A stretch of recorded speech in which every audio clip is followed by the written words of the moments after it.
We are going to get started. I hereby call the Palm Springs regular city council meeting of June 10th, 2026 to order. If I ask if you can please stand for the pledge, the Mayor Pro Tem will lead us in the pledge.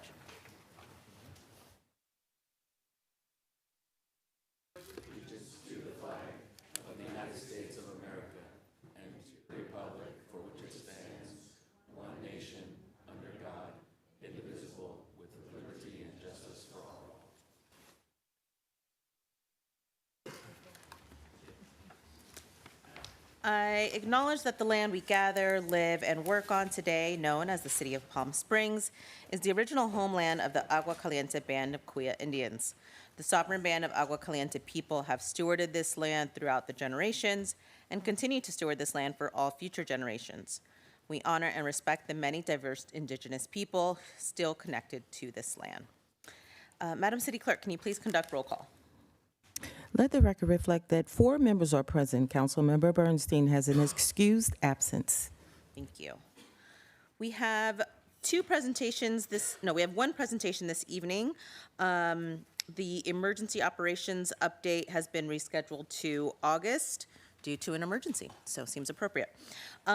We will hear today about the Pierce's Pledge Program.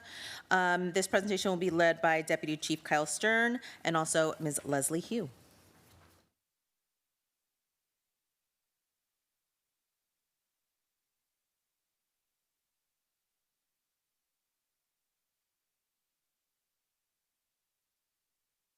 Very much, Madam Mayor, Mayor Pro Tem Reddy, Councilmember Gardner, and Councilmember DeHart. Thank you very much for giving us this opportunity to speak tonight.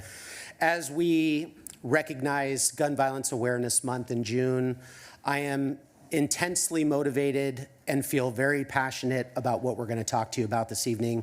This is an important initiative that the Palm Springs Police Department is engaging in. We are working feverishly to fine-tune the details of how we're going to implement this very important program, but we're going to introduce you to this amazing woman who's standing next to me and her story, her and her son Pierce's story. And when we heard it, Chief Mills and myself, we felt extremely compelled to take action. So we're going to talk about the plan, and we're going to talk about why this is important and why reducing gun violence and firearms fatalities in our community is never been more on the hearts and minds of those of us at the Palm Springs Police Department. So to kind of explain in depth why we're here, it is my honor, my privilege to introduce Leslie Hugh. Thank you. Thank you so much, and thank you for your time. My husband and I here are residents of Palm Springs. We moved down here a few years ago. And so I'm so grateful to the city of Palm Springs for hearing me, for Chief Mills, and for the police station for listening to this program and for taking action. So gun violence is the leading cause of death of children. We've heard that so many times, but it is the leading cause of death. But what people don't know is that a lot of children are killed at home. When you look at the statistics, school shootings are horrendous and terrible, but kids killed at home from domestic violence is more than double. Stanford did a study last February 2025. Of the last 121 mass shootings are 4 or more people. 59% of those are family members killing other family members. 40% of those are parents killing their children. Just on Monday in LA, a father killed 2 of his 10-year-old sons. This is my son, Pierce. On January the 13th, 2021, his father, my ex-husband, shot and killed him while he was sleeping. I was in the middle of a custody battle with his father. I knew he was not well. I was in a marriage full of coercive control. He was very angry. He was a conspiracy theorist. And so I divorced him in 2015. And in 2020, I had to take him back to court because he was showing signs that he was not well. And I needed to keep my son safe. Pierce was only 9. And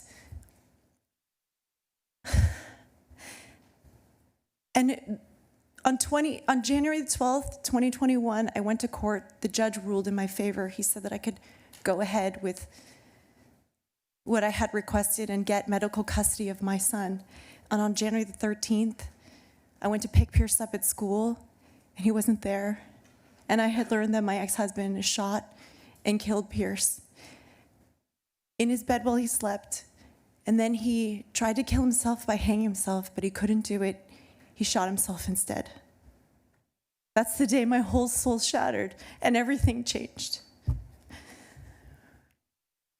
What I learned is that what happened to Pierce happens every 6 days in America. A child is killed during custody every 6 days on average in America. And so Pierce's pledge was inspired by my friend, a family law attorney. She decided she had had enough. She's like, I'm taking a stand. Every client that comes in here, I'm going to ask them about firearms, and if they have them in their possession, I'm asking them to store them off-site as a part of my retainer agreement. I will not take them on as a client unless they store their firearm outside of the home. We know that divorce is a very complicated and critical time for families, and when people went from I love you to I absolutely hate you, we know that this is a dangerous moment, and so she took a stand and did that.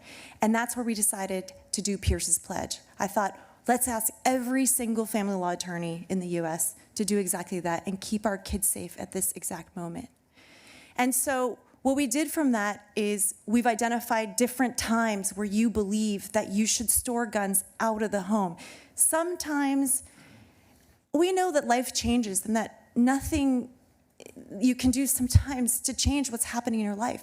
So there are moments in your life where we believe that guns are better stored outside of the home than inside the home. And so some things we believe that storing outside the home would be when you have young children visiting, maybe you have grandkids' children, maybe there's dementia, somebody's been diagnosed with dementia in your home.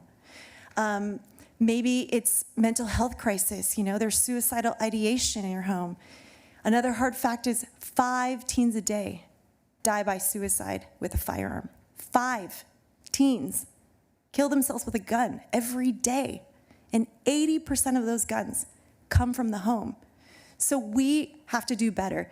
And what we did at Pierce's Pledge is we decided, where are we going to store these firearms? If we're going to ask people to start storing firearms out of the home, where are they going to store it?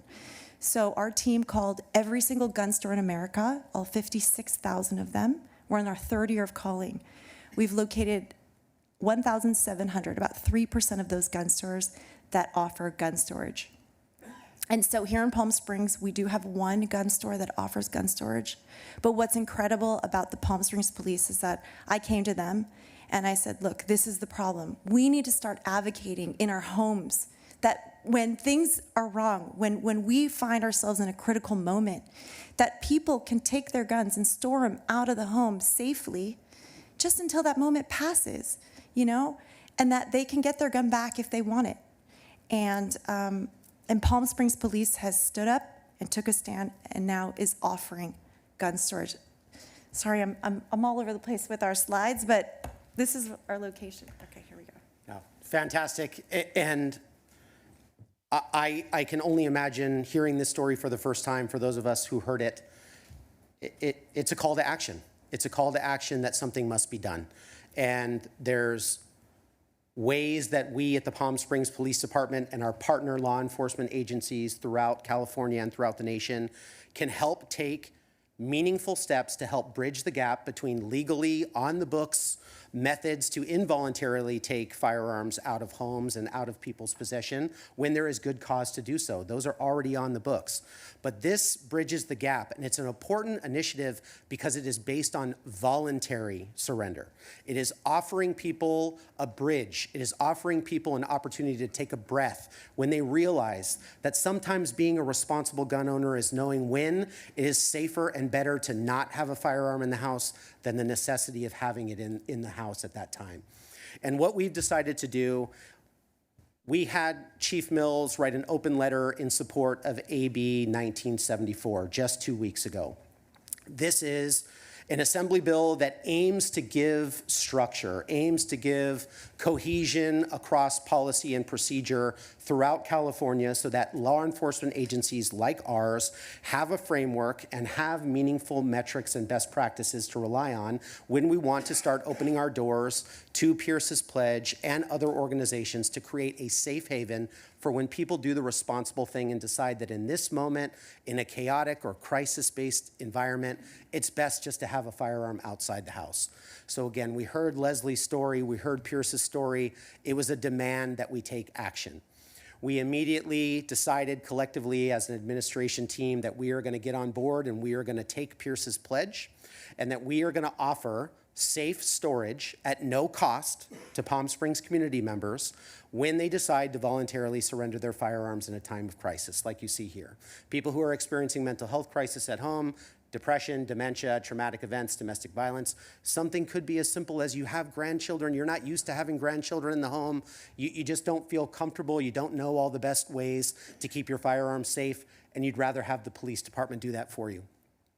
And then we have veterans' mental health issues. So this is just an example of some of the educational component that's going to come from the Palm Springs Police Department so we can start promoting that this is a resource that we offer. The process that we're going to put together is fairly simple, fairly straightforward. After filing an online form with the California Department of Justice, you then just come to the Palm Springs Police Department. You make the firearm safe, you store it safely as if you were traveling with it or if you were going to the gun range with it. You remove the magazine and the ammunition from the firearm, you store those separately, you lock it with an appropriate lock or a zip tie. You then come to the police department, leave the vehicles, you leave the firearm safely locked in the car, you come and make contact with our staff, say that you'd like to voluntarily part-time surrender your firearm in part and in cooperation with Pierce's Pledge, and we will take it from there. We've already started working on, again, more educational information that we're going to start answering some of those frequently asked questions that we're likely to get. And although it's difficult to see on this particular write-up, you'll be able to see that it does make note and it does draw attention to the fact that there are already legal remedies on the books that have to do with what can take place when someone in the community represents a danger to themselves or a danger to other people. There are things called gun violence restraining orders. These are available. It is very similar to a regular restraining order that more people are familiar with, where you can petition a judge to issue this on a temporary basis, where someone is then involuntarily not allowed to have possession of a firearm, ammunition, magazines for a brief period of time until there can be a full hearing, and then the judge decides whether that should be extended for a number of years. The same thing goes, we have a document on the left that represents something that we already regularly use. There is an item in the Welfare and Institution Code if someone is involuntarily committed for a mental health assessment and evaluation. Welfare and Institution Code 8102 and 3 talk about us taking those firearms and making it prohibited for people in that situation to retain firearms for up to 5 years. So this is all an approach for us to, again, help bridge the gap and let people know, remove roadblocks, make it easy for people to make what can sometimes be a difficult decision when they're already facing challenging times in the home, that it is safer for them, it is safer for their loved ones to just have the firearms out of their house for a short period of time.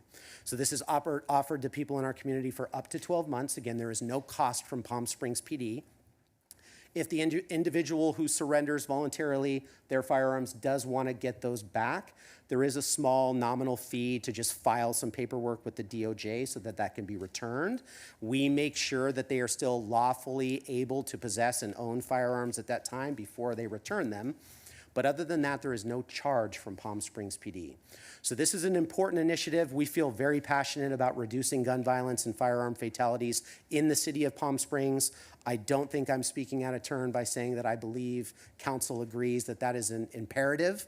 And when we heard Leslie and Pierce's story, we felt compelled to take action. So we wanted to share this initiative with council and community just to make sure that they know this is something that we're always working on, and we're looking to be at the forefront of law enforcement in not only California, but across the nation with regard to reducing gun violence in our community.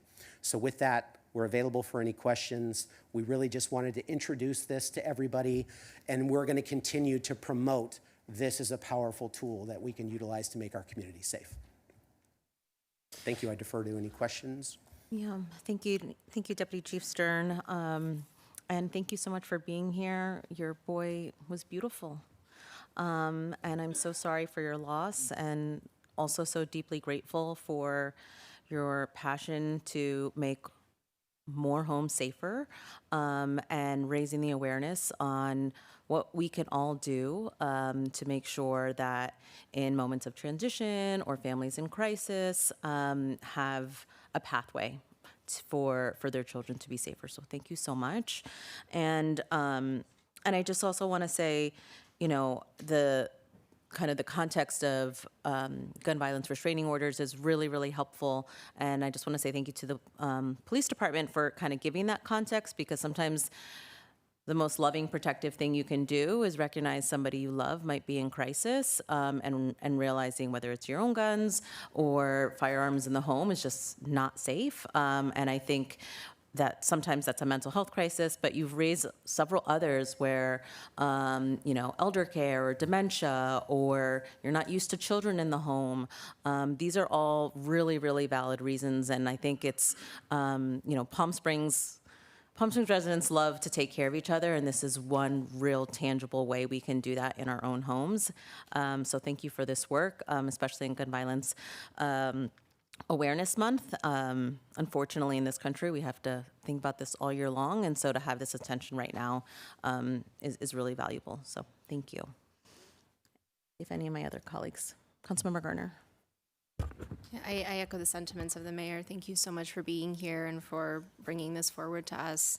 I wanted to ask you, Deputy Chief, it's my understanding too, we also allow people to drop off guns at the the police station, and just turn them in, right? Is that still? We can. We don't traditionally do a bunch of like gun buybacks, but if someone, we often have instances come up where a member of a loved one passes away. And then when the family comes to take care of their estate, they realize there's a trove of firearms and they don't know what to do with them. So that would be something that we would take into our custody as safekeeping. Again, those people are voluntarily turning them over. And then there are processes in place that we can utilize that they either are sold appropriately through an FFL, or they're transferred out lawfully, or we will ultimately destroy them. Great, thank you. Or Councilmember DeHart. You mentioned the volunteer who surrenders the weapon. They want to retrieve it, they pay a small fee. What's that small fee for registering with DOJ? So it's $30. So actually the registration, it's all online, and it's incredibly easy. They make it as easy as possible. There is a fee. It's a $30 one-time fee for the first firearm that you are retrieving back, and then it's $3 for every additional firearm.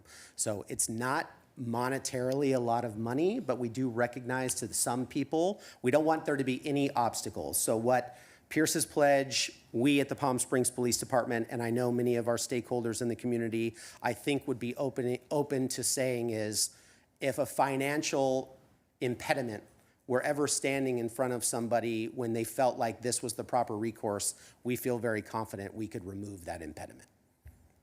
Yeah, and that's where I was getting at. I want to, how many, are we comparing to another market? How many cities where this has happened our size, how many guns have been surrendered? Well, we're really, again, at the forefront of this initiative.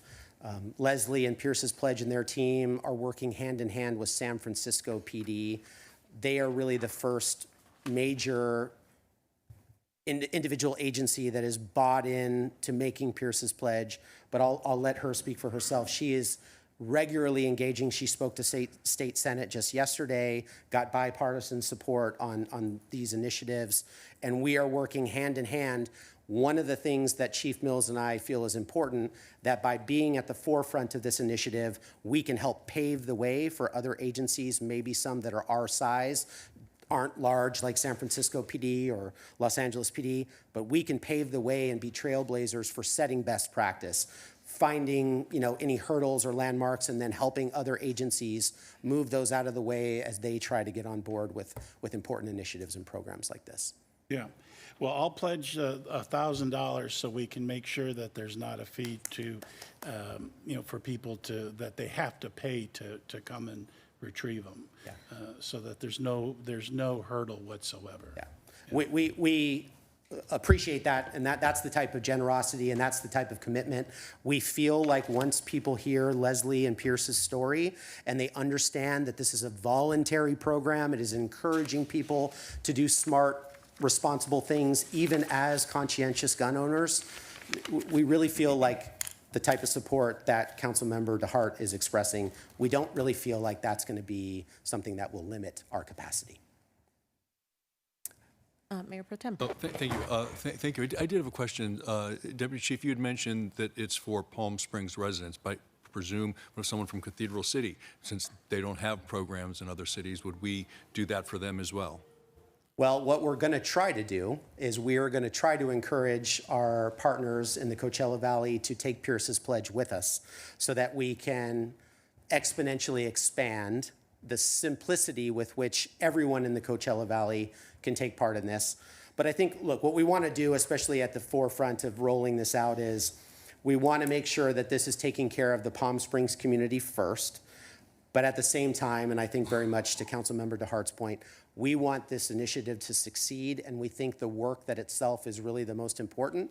So we're going to be open to making sure that the program is beneficial to everybody who wants to take part.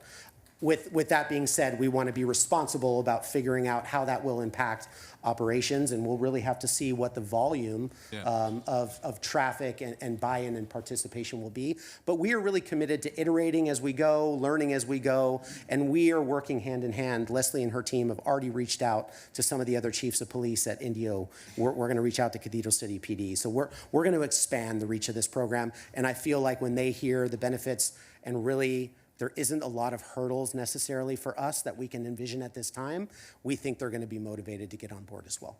Thank you. Yes. And one area to increase awareness, maybe to think about our school districts, domestic violence shelters are two that kind of stand out of top of mind. And so anything else that we can do as this program's launching to help raise that awareness with kind of key groups, family law attorneys, do let us know how we can support that. Yeah, I think Leslie and I were talking just before we walked over today. We're looking for new allies for this program and this initiative wherever we can find them. And we are very committed to supporting her and her team as we continue to educate the community about not only the laws and the rules and the legal remedies that are already on the book, but also these type of new initiatives and this voluntary component. Great.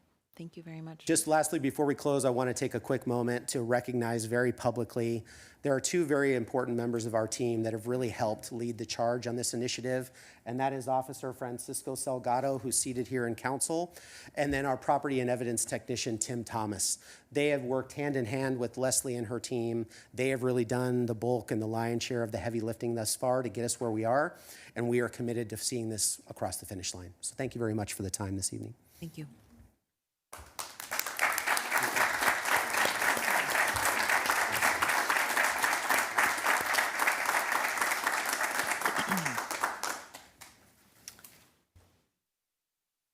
We're going to keep going with our agenda. Next, we have our proclamations.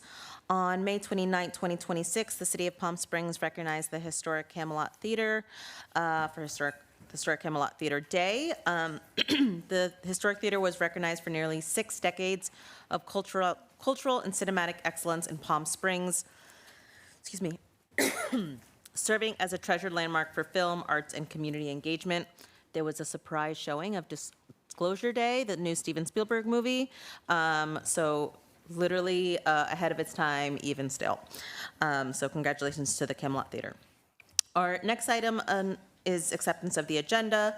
The City Council will discuss the order of the agenda, may amend the order, add urgency items, no abstentions or no votes on consent calendar items, or request consent calendar items to be removed for separate discussion.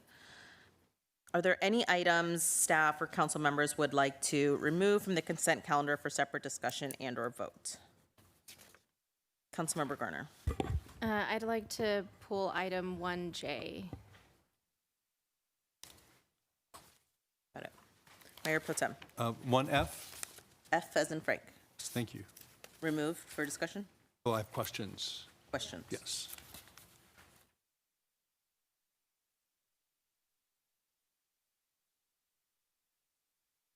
They're in combination? Okay, so you do want it pulled. Okay. Sure, thank you. Councilmember DeHart, do you have any? Okay. Noting removing F and J for separate discussion, I'd like to entertain a motion to accept the agenda. Or can we send the motion? Don't have it. Do you have it?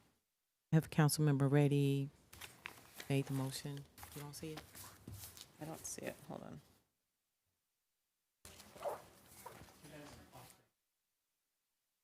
Oh, now it is. Yeah. Try hit refresh. It worked on me when I hit refresh.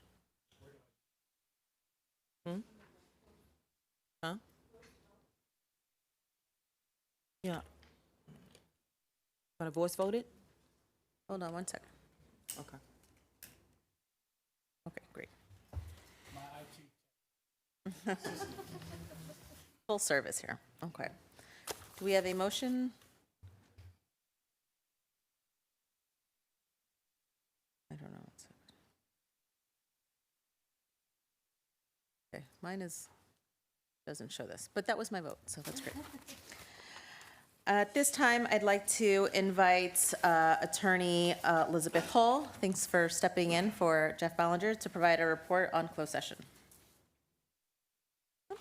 Thank you, Madam Mayor. The council went into closed session on 3 items earlier today. The first was conference with legal counsel regarding initiation of litigation. I would like to report out that on a motion by Councilmember DeHart, seconded by Councilmember Garner, the council voted 4-0 to direct the city attorney to initiate litigation. More information regarding that litigation will be available to the public after the city effectuates service. The second item was conference with legal counsel regarding significant exposure to litigation. There was no reportable action. And the third was conference with labor negotiators, and there is no reportable action. Thank you. At this time, I'd like Library Director Jeannie Case to come up, and she'll give a brief announcement on the library summer reading program. Thanks, Jeannie. Good evening, Mayor, Mayor Pro Tem, members of council. I am Jeannie Case, Library Director of the Palm Springs Public Library, and it's summer reading time.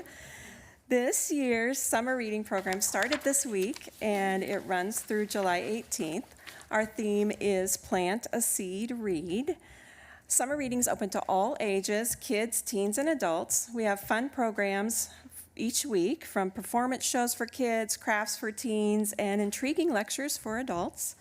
Our summer reading program is sponsored by the City of Palm Springs, but also by our Friends of the Palm Springs Library, who paid for the grand prizes and the free books that we give away, along with local merchants donating other raffle prizes. Some of our grand prizes include a Nintendo Switch 2, an e-bike, and an Amazon gift card. Plus, the Friends received grants from the Literary Society of the Desert and U.S. Bank in support of summer reading. We are also partnering with Deserted Films and the Palm Springs Cultural Center for a USA 250 film series celebrating films from our bicentennial 1976. And finally, with the help of the Friends of the Palm Springs Library, your library card allows you free admission to our Palm Springs Power baseball games this summer. So visit our website, pslibrary.org, for more information.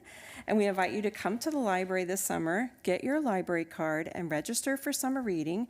But most importantly also, mark your calendars for July 22nd at 6 p.m. for our grand finale celebration, where we will draw the winners of summer reading and give away lots of other fun prizes. See you at the library. Thanks, Jeannie. Just a couple quick comments. This is a great program for families looking for ways to keep their kids occupied. It's indoors. It's also just such a fun variety of activities. And so thank you for doing this, and hopefully it gets maybe some new people into the temporary space that hasn't checked it out yet. It's lovely.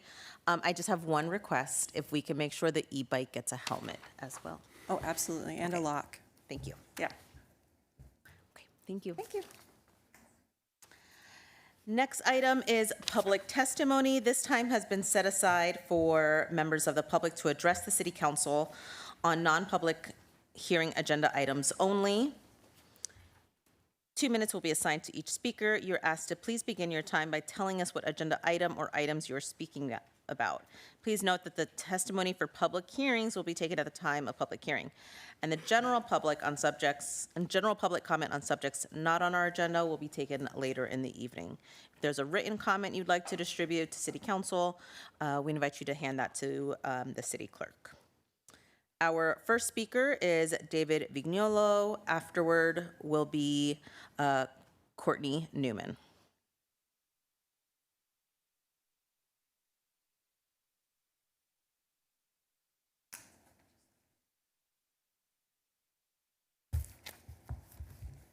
Good evening, Mayor Soto, Mayor Pro Tem Reddy, and council members.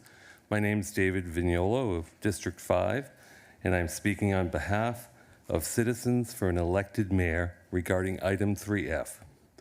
On April 8th, this council directed the formation of a working group to advance this important public policy discussion. Yet 2 months passed before the group's first meeting was held on Monday, and the public still has not been provided with a schedule for future meetings. If this initiative is truly a priority, it needs momentum, transparency, and a predictable public process. For many residents, this lack of visible progress is concerning. When the council establishes a working group, the public reasonably expects a timely process, regular meetings, and clear opportunities for public participation. To date, those expectations have not been met. Citizens for an Elected Mayor respectfully asks the council to prioritize this initiative and move the working group forward with greater urgency and transparency. Specifically, we request that a schedule of public meetings to be held in July and August be developed and released no later than the June 24th regular City Council meeting. A published schedule will provide accountability, allow residents to plan their participation, and demonstrate that the council takes public input seriously and is genuinely committed to the process initiated on April 8th. We appreciate the work of the 6 working group members and staff. However, the community deserves a clearer process and a more predictable timeline going forward. Thank you for your consideration and commitment to this important process. Thank you, Mr. Vignolo. Next, we have Courtney Newman. After Courtney Newman will be Tom Dole.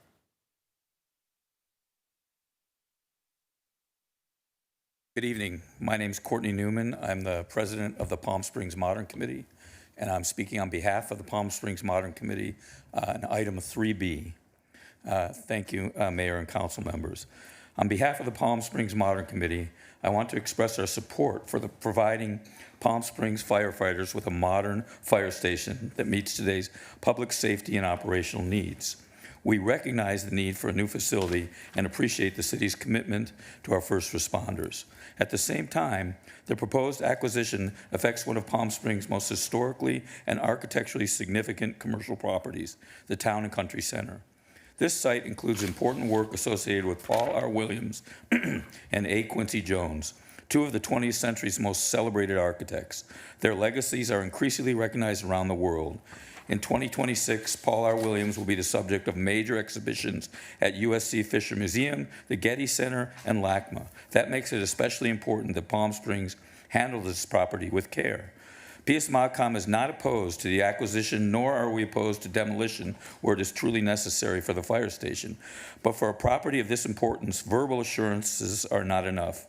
We respectfully ask the city to secure written, enforceable commitments for the preservation and restoration of the remaining historic portions of the Town and Country Center.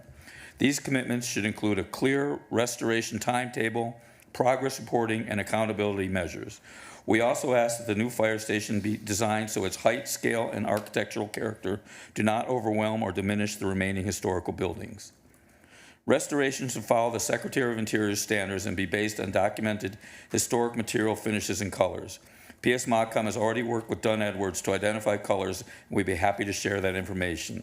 Palm Springs has a rare opportunity to show that public safety and historic preservation can work together. A thoughtfully designed fire station paired with restoration of the remaining historic structure could become a model for doing things the right way. Thank you for your Mr. consideration. Thank you, Mr. Newman. Next, we have Tom Dole. After Tom will be George Nickel. Mayor Pro Tem, council members, thank you for this opportunity to make a public comment on item 3B. My name is Tom Dahl, and I'm the creative director at Destination PSP, occupying the north building of the Town and Country Center on Palm Canyon Drive. This center couldn't have a more illustrious pedigree as one of the most important commercial complexes in Palm Springs or all of Southern California. When the store, Destination PSP, moved there in 2014, we had great hopes that it would spur a restoration. But in the dozen years since, the part of the center that the city is now considering purchasing has only become a more dilapidated and dangerous eyesore. We fully support this purchase, but we shouldn't have to wait another dozen years before this jewel in the heart of Palm Springs can again become a vibrant community space. Imagine a welcoming plaza with shade and landscaping, cafe tables, and a coffee shop. A welcome place to relax, read a book, meet a friend, or engage a tourist. Significant architecture is the very foundation of Palm Springs' identity, brand, and economic wellness. As a strong supporter of our city's visual heritage, I hope we will also seize this opportunity to create a bold, modern fire station by taking the time to hire a visionary architect. With earlier fire stations by John Porter Clark, Albert Frey, and Hugh Captor, we have a legacy that needs to be upheld for future generations. Thank you. Thank you, Tom. Next, we have George Nickel. After George Nickel will be Sydney Williams. Good evening, Mayor Pro Tem, City Council. My name is George Nickel. I'm a full-time resident of Palm Springs. I moved here from West Hollywood, where as a public safety commissioner and as a co-captain of my neighborhood watch group, I pushed for years to have a replacement for a fire station there, Fire Station 8, that was also built in the 50s. It was really undersized, and it was not up to the needs of our firemen and women. So when I actually was able to go to the open house and do a tour, I was surprised at Fire Station 1 that it's even more cramped than Fire Station 8 in West Hollywood, and it desperately needs to be replaced. So I understand the concerns of the businesses. I really, really do, the need to have ample parking. But I would just say that when you look at where the firemen and women stay in Fire Station 1, that you need to remember that they leave their homes and they leave their families, and that they go there and they live for days or a week at a time, and they wait for us to have our worst day, and then they come out to save us.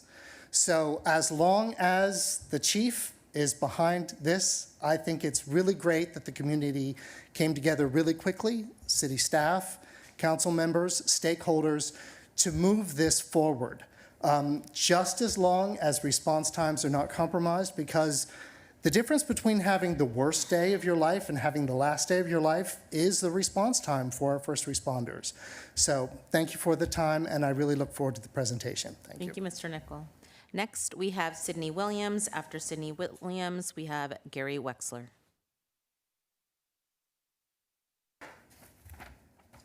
Good evening, Mayor and council members and staff. My name is Sydney Williams. I'm the former curator of architecture and design at the Palm Springs Art Museum, and I'm addressing agenda item 3B. I'm here to speak in enthusiastic support of the purchase of land and a portion of the Town and Country Center for a new fire station. As you've noticed with letters you've received and the number of people in the audience speaking tonight, this is seen as an important issue in Palm Springs. This brings together the preservation and architecture community that recognizes this project as pivotal for the city. The Town and Country Center, designed by A. Quincy Jones and Paul R. Williams, has a storied past. As a Class 1 historic site, the preservation community has long advocated for this important structure's restoration in the heart of downtown. Now, with the proposed new fire station, this project is doubly important. this is a tremendous moment to shine a light on the city's commitment to preservation and to outstanding contemporary architecture. Since the founding of Modernism Week over 2 decades ago, the economic impact of architectural tourism has been profound. The recognition of Palm Springs as a mecca of modernism is well established, with the thousands of visitors attending Modernism Week programs. It has also had a tremendous impact on real estate. For visitors to keep returning to our city, they need to see that we value great architecture and we seek and support innovative and creative solutions. Albert Frey's Station Number 1, Hugh Captors, and John Porter Clark's indicate that this city values architectural excellence. We have a legacy that we are proud of, and it is essential to restore Town and Country and commission new architecture in the heart of downtown as Thank you. exceptional Thank you, opportunity. Ms. Williams. Thank Your you so time is much. up. Next, we have Gary Wexler. After Gary Wexler, we have Karina Castaneda, I think. Hello, Council. I am here tonight because I fully support Proposition 3B, or Agenda Item 3B, and your purchase of the two sites on Indian Canyon. I want to also voice my support of the letter written by Palm Springs Modern Committee. I agree especially with their recommendation that you look beyond budget and hire a quality architect for the project, and let's build one that is compatible with the historic Williams and Jones building. I want to remind the council in 2018 that you were presented by the property owner a plan to renovate the Town and Country. And that's a property that's been under the preservationist discussion for many, many years. In that presentation was their first recommendation that they tear down the 1955 Wexler and Harrison building, the E.F. Hutton building. So with the voices of preservationists, council voted it down, and that, in fact, the E.F. Hutton building was the first building to be totally restored and opened in 2023 for Modernism Week to great pride. I also support the effort to relocate the new firehouse at this location. It ensures that the Albert Frey gas station will become a historic monument to our architectural legacy. I don't know what will happen with it, but it's not going to be torn down or renovated into to accommodate a facility that it no longer will work. So thank you very much. Thank you, Mr. Wexler. Next, we have Karina Castaneda, and after Karina will be Michael Joseph Picken. Good afternoon, everybody. I am part of the Small Hotels of Palm Springs through my family hotel, Los Arboles. My dad's right over here. I support the TBID for I see its strong marketing efforts. The rapid growth in small hotel ownership in town over the years is a testament that it is working. Thank you for your time. Thank you. Next, we have Michael Joseph Picken. After Michael will be Barbara Marshall.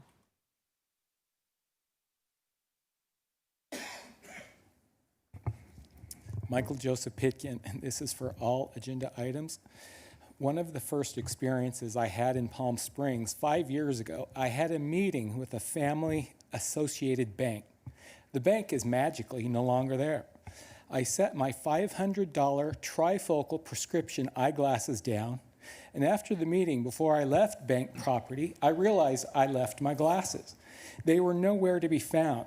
In 5 years, I have been denied medical doctors and insurance to attain new glasses. In 5 years, I have been unable to see. I have a -1 power prescription. I guess -2 power is total blindness. Each eye has a different prescription. I have stigmatism in each eye. I am nearsighted, farsighted, and had a prescription in between. No one in the world will be able to use them. The individual who took them felt someone was more deserving. I cannot see anything in this city council. However, I can hear everything you say. Now do you see why I have been so adamant for my civil rights? Thank you, Mr. Pitkin. Next, we have Barbara Marshall. After Barbara Marshall, we have Karina Zaki.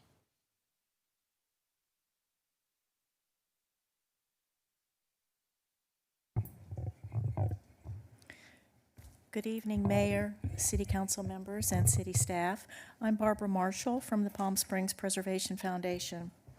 I'm here to speak on 3B. We recognize that the city's impending purchase and future rehabilitation of parts of the historic Town and Country Center will go through many hoops, including the AAC, the HSPB, and the Planning Commission. That's a good thing, because there is a lot of expertise on those city boards and commissions. Some of you may recall that it was PSPF that brought forward the Class 1 Historic Resource nomination for the Town and Country Center in 2016. But prior to that, in 2014, PSPF submitted the center for listing on the National Register of Historic Places. The California Historic Resources Commission unanimously approved the center as eligible for listing on the National Register. The owner, however, objected. The very first thing the city should do as the new owner is to rectify that status and allow for the center's listing on the National Register. It is a small paperwork job that can be done tomorrow. However, for the preservation community, it is very, very symbolic. Thank you. Thank you, Barbara. Next, we have Karina Zaki. After Karina will be Ginny Fote. Good evening, all, and thank you for having me today, and it's Karima. My name is Karima Zaki. I am currently serving as COO of Town and Desert Hospitality, which has a group of 9 small hotels here in Palm Springs, and I'm here to speak on behalf of 1L, which is the TBID resolution. I am here for the second time in my career. It's my second tenure. I actually was here back in the, not wanting to tell you exactly which years, but I was here half a decade the last time around and have been here since March of 2022. I, throughout my career, have actually enjoyed being part of boards and chairing organizations in the tourism industry, including the Convention Visitors Bureau in San Diego and the Tourism Board in San Francisco. And when I came to Palm Springs, I was very pleased to hear, considering that my hotel group is in the small boutique category, that we had a TBID. Now, I had been part in the past of organizing TBIDs, supporting TBIDs, and seeing TBIDs get underway and be very effective. I didn't know exactly what to expect when I came to a smaller community like Palm Springs. But I must tell you that everything that I have seen, and I do sit on the board, is truly a measure of comparison to all the large cities that I have been part of. The organization has vendors that are accountable, they're creative, they understand their mission, and they pursue it with vigor. The board is engaged and does not just simply stamp the ideas that are brought forward by the vendors, but they ask questions, they offer great opinions, and make really rational and good collective decisions. This community of small hotels is critically important. And as an outsider 4 years ago, I don't know that I fully understood how important these small hotels are. Thank you, Ms. Zaki. You're out of time. Thank you very much. Thank you. Next, we have Ginny Fote, and after Ginny will be Chris Menrod. The Town and Country. It's been the nemesis, I think, of every council that I can think of. And you finally, it really is the epitome of promises made, promises broken. That center has needed to be saved for many years now. We tried almost 15 years ago. It was scheduled actually for demolition if the downtown plan had gone through. It was going to be a road going through there. And my council did actually an amendment, so that didn't happen. And each council since has had to deal with the fact that that the Town and Country, which is a historic site, has deteriorated more and more and more. So you now as a council, and I'm 100% behind and endorse what Courtney said and what ModCom has presented to you, but this council has the opportunity now to finally save at least part of this historic site. So I urge you to not only approve the fire station going here, because I think it's a great idea, but also to commit that there will be historic preservation of the property. And that's a really, really important thing, because the community is not very trusting right now about that, because we've had so many times that the renovation has been promised and it hasn't happened. So I would urge you to be sure if you do approve the fire station going there, that you also commit to the renovation of that property. Thank you. Thank you, Ms. Folk. Next, we have Chris Menrad. Hello there. My name is Chris Menrad. I'm a 26-year resident of Palm Springs. And I'd like to just say I do fully support the purchase of one half of the Town and Country Center. And I think it's actually the perfect solution for what really is a 20-year problem of getting that important historical resource rehabilitated. But I would like to address the new fire station design itself. It's a design that's been circulating in the newspaper and in social media. And I'm actually hoping that this rendering that we've been seeing is kind of a concept, because this building is an amazing opportunity for Palm Springs to demonstrate what should be our commitment to modern architecture. We celebrate historical modernist architecture via Modernism Week and lots of other events throughout the year, but I believe to further our town's brand, we need to concentrate our energies on new architecture. All over town, we've seen very mediocre projects popping up. Now, one exception is the Aloe. I think it's a fabulous project and one that could be an example. So we don't have a lot of developable land left, and I think we need to demonstrate a commitment to good design, and that should really flow down from City Hall. So I'm advocating that we engage, perhaps even via competition, architects to produce for us an excellent design. We can lead by example and show developers a way to a better built environment for us all, and we can take our celebration of great modern architecture into the future. Thank you. Thank you. Is there anyone else in person?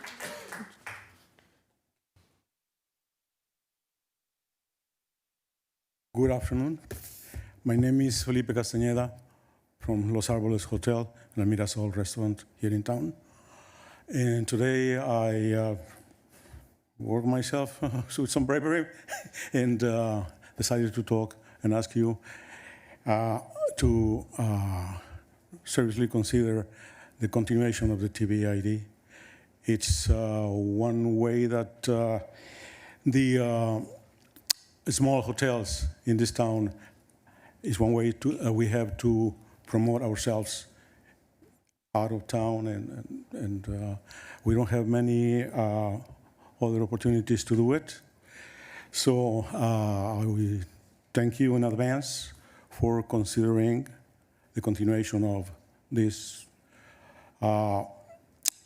way of for us to keep doing what we do best. Have some pillows. We are a city about tourism, and without heads on the pillows, we have no tourism. We have to find a way to bring them in, and the TBID is it. Thank you. Thank you, Mr. Castaneda. If there's no one else in person, who'd like to come in person, come on down, and then we'll move on to the Zoom presenters.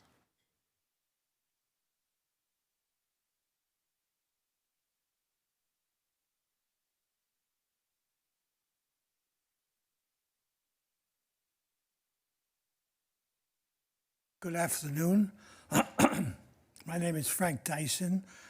I spent almost half a century restoring Casa Cody, which is now the oldest functioning hotel in Palm Springs, as well as 4 properties around it. In fact, my first involvement in the city was an appointment by Sonny Bono to the Planning Commission, and I now am involved with a group called ABCD, Advocates for Better Community Development. Anyway, I basically don't want to reiterate what has been said so far, but I'm strongly in favor of all of this, because what people forget, that this revival of the small hotels in the 80s and the 90s really started the revival of Palm Springs. Anyway, so I'm all for it. It bothers me that the city has not been more aggressive.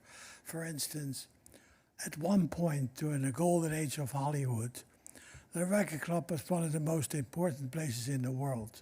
And it just sits there right now. And there seems to be no real initiative to save that wonderful piece of property. And I certainly urge to go ahead and do that too. Thank you. Thank you, Mr. Tyson.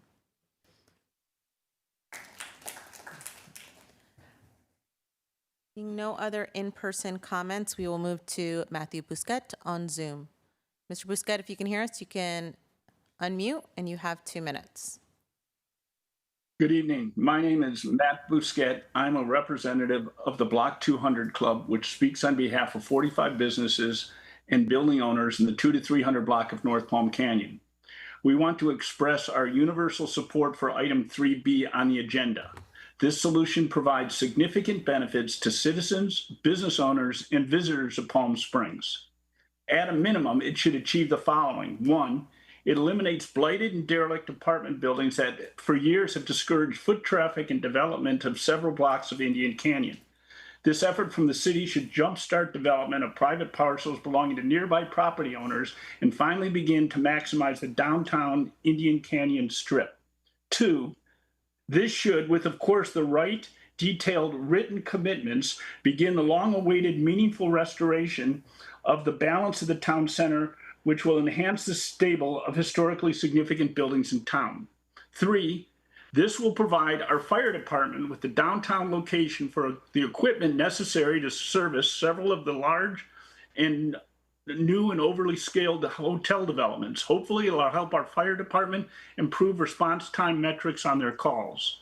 And 4, this will preserve the parking lot near the current station, which, as confirmed by the recently completed parking study on this lot, is heavily utilized by both locals and visitors alike to patronize the small businesses.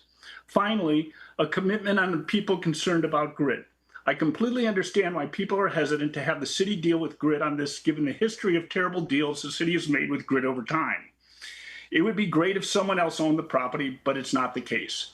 We can only be wary and make sure the city does a better job in the details of the contract. Please do not let who the seller is color what is a great concept for Indian Canyon development, historic preservation, fire protection, and small business growth and survival. Please vote yes, and thank you to the staff and council for your patience and vision throughout this entire process. Thank you, Mr. Bousquet. You're out of time. We appreciate your comment. Madam Clerk, are there any other public comments? No further commenters. Okay, thank you. Next item is the consent calendar. I would like to entertain a motion to accept the consent calendar without items F or J, which were removed for separate discussion. We have a motion by Councilmember DeHart.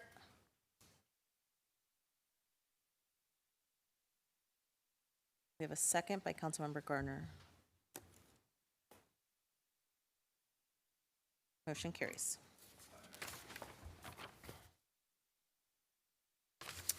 Well, let's get started with item F, please. Can we have a staff report?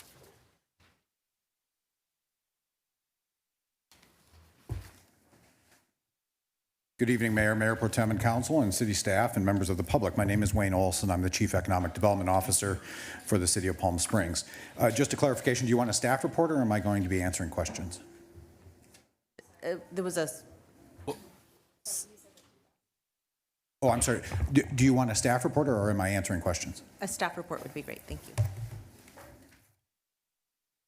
The item before you, 1F, tonight advances implementation of the Economic Development Strategic Framework that the Council passed in November of 2025.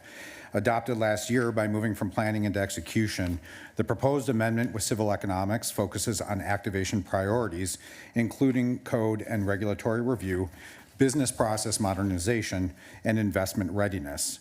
The work will identify barriers within current city processes, develop targeted recommendations, and create implementation tools to support long-term economic growth, operational efficiency, and a stronger business climate. Importantly, this effort is structured as an iterative and parallel implementation process so multiple strategic initiatives can continue advancing simultaneously. That concludes my report. I have a few slides if there are questions related to them, but open to answer questions. Mayor Pro Tem. Thank you. Thank you. Thanks, Wayne. Just a few questions. Sure. So, I support the concept and the idea, and in reading through this, I had some questions on how this actually will sort of play out, and particularly, this is the code review. Correct. And then it also talks that there's going to be a separate business process audit. And I guess my question is, I'm wondering, since there's such significant overlap, why they wouldn't be maybe combined? Because the regulatory piece is the one where you have the most problems, the permitting, where it gets caught, all those kinds of things. The regulatory, which are what things like the EIR fees, parking and lieu requirements, and those we know what those issues are and what the concerns are, and those are policy issues for council to deal with. But the real holdup is in the permitting and the process. So when this talks about separate, my question is, there's $170,000 for this study, but then how much is the audit study? And there's no answer to that question. I'm not sure we would even know. So that's why in my mind, since there's so much overlap, it would be more advantageous for us to get to the heart of what the issues are by having those studies together. And I wonder if you could address that. Mayor Pro Tem, great question. To your point, I've provided a slide. We did a survey during the Economic Development Strategic Framework that identified 68% of businesses identified the process and regulatory environment in Palm Springs to be onerous to their business. 51% and 48% looked at either closing their businesses or moving their businesses as a result of the regulatory situation in Palm Springs. That's a real big challenge for us. So yes, this is a heavy lift. Title 5 alone, which is related to business, has some 30 chapters and 1,500 subsections. They will review the entirety of the code relative to Principle A of the Economic Development Strategic Plan. To your question specifically, the original proposal was to do both at the same time. Civil economics provided that, and we brought that to council, and the thought was to then bring it back, which separated. At least that's my recall. There is a proposal, a now out-of-date proposal that civil economics provided. In discussion with the Economic Development then subcommittee, now liaisons, the agreement was to move forward with the code and regulatory review, and that at the same time, if process issues came up, we would identify at that time, come to council with that recommendation, and include those process improvements while they're studying the code. I don't have an example off the cuff, but if they were to come across some code that in their early audit that we identify as something that needs to be repaired, we would just initiate that action at a staff level, likely with no cost other than staff time. I know that's a long answer to a short question, but I don't know if that answered it. You said there was a proposal for both. How much was that proposal? I think it was, if my memory serves, about $240,000, somewhere in that neighborhood to do both.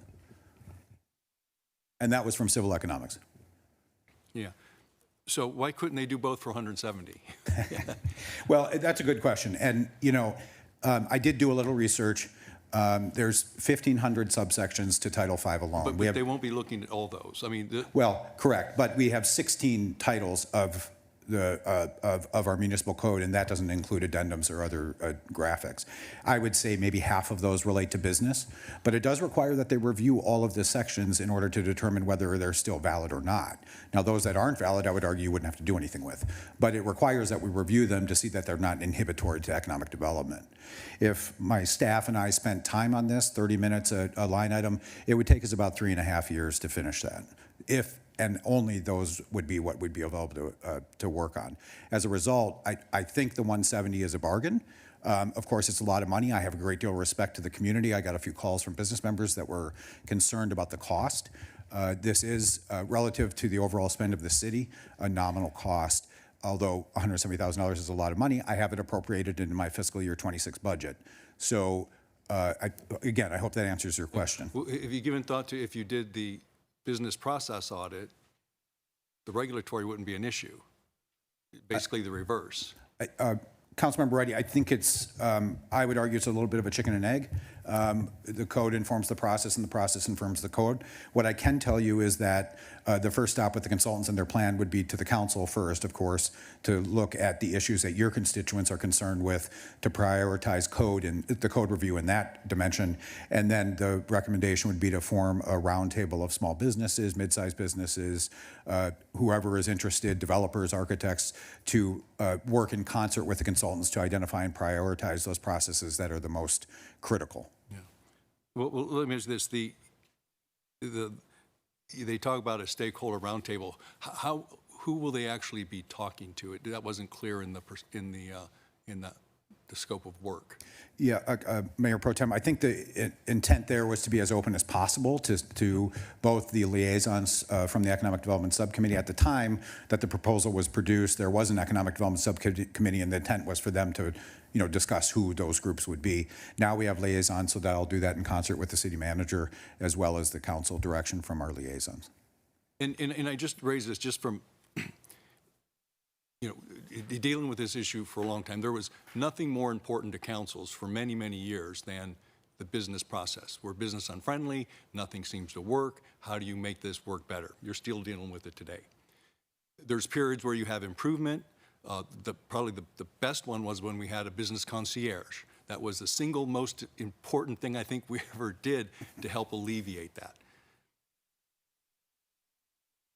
Rarely, if ever, do you ever have a complaint that I was aware of on the code, other than the EIR or the parking in lieu fee? And those are just policy issues that, the EIR, that's state issues, and in this $170,000 we're going to spend isn't going to resolve that issue at all.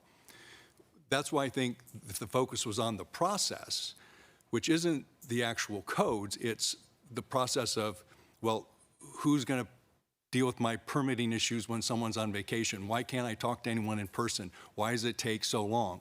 All that kind of stuff. That kind of study is always good, and I would support that 1,000%.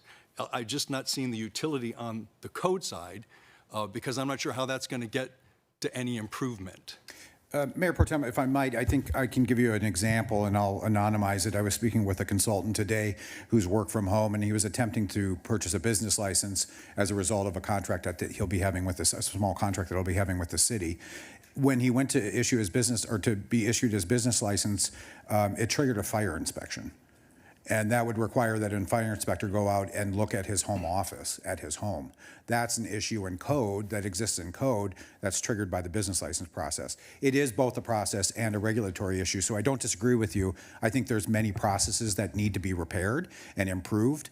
And again, I don't want to leave the impression that that is going to be left to be second. It'll be coterminous with this, and we can report back to council as frequently as you'd like. But you sort of answered the question. I'm just saying, we know that's a problem, but Correct. That's a policy issue that council, can have a debate and change or not. Like, our Correct. fees are too high.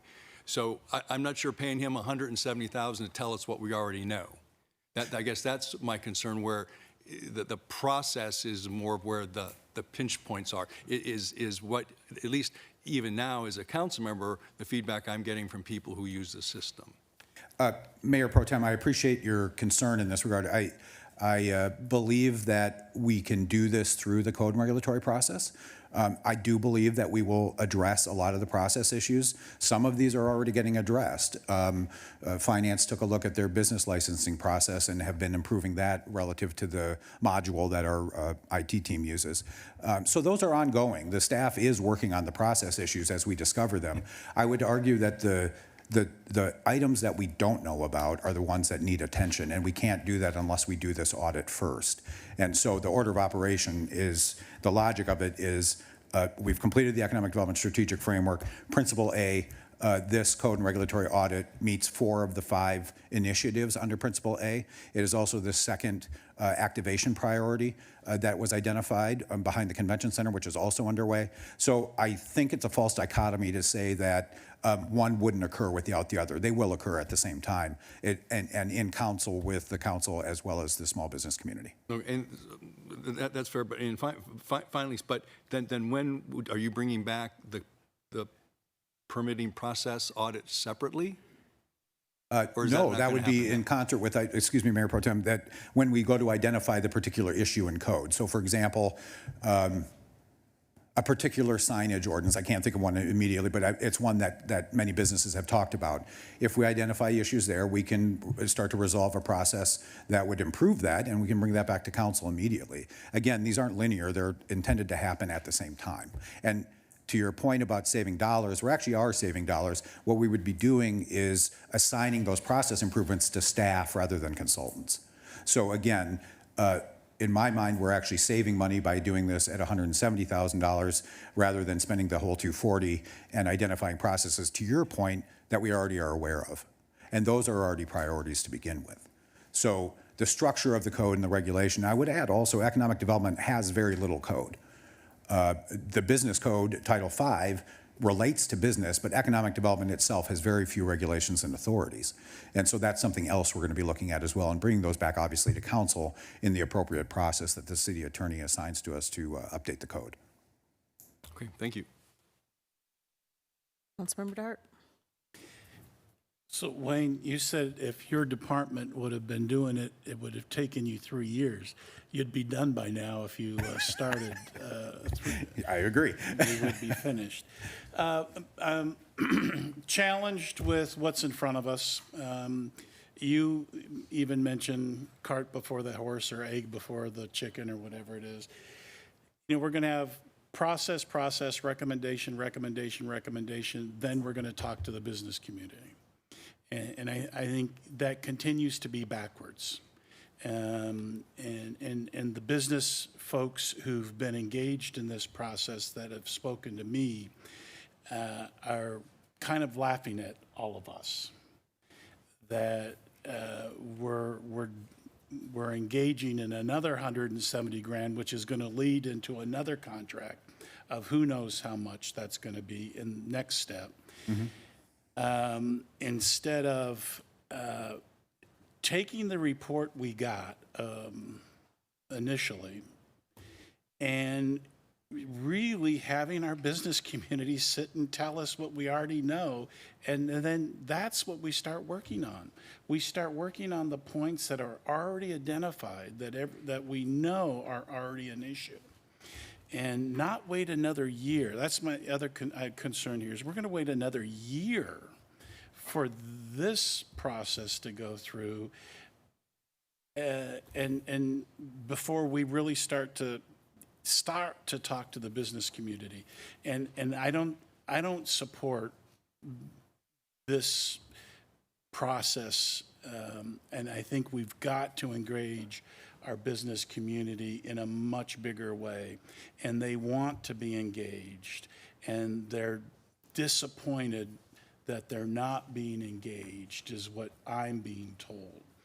And they want to contribute. They're the ones that are seeing the problems when they're trying to do business with the city. We just need to ask them, okay, give us the 10 things. Then we can go and fix those 10 items. Give us 20 items. Tell the city manager, we got to go get these 20 items done. And then it's up to Scott to come back and tell council, this is what we've got to tackle. We've got to tackle these 10 items, and it's going to cost this much money.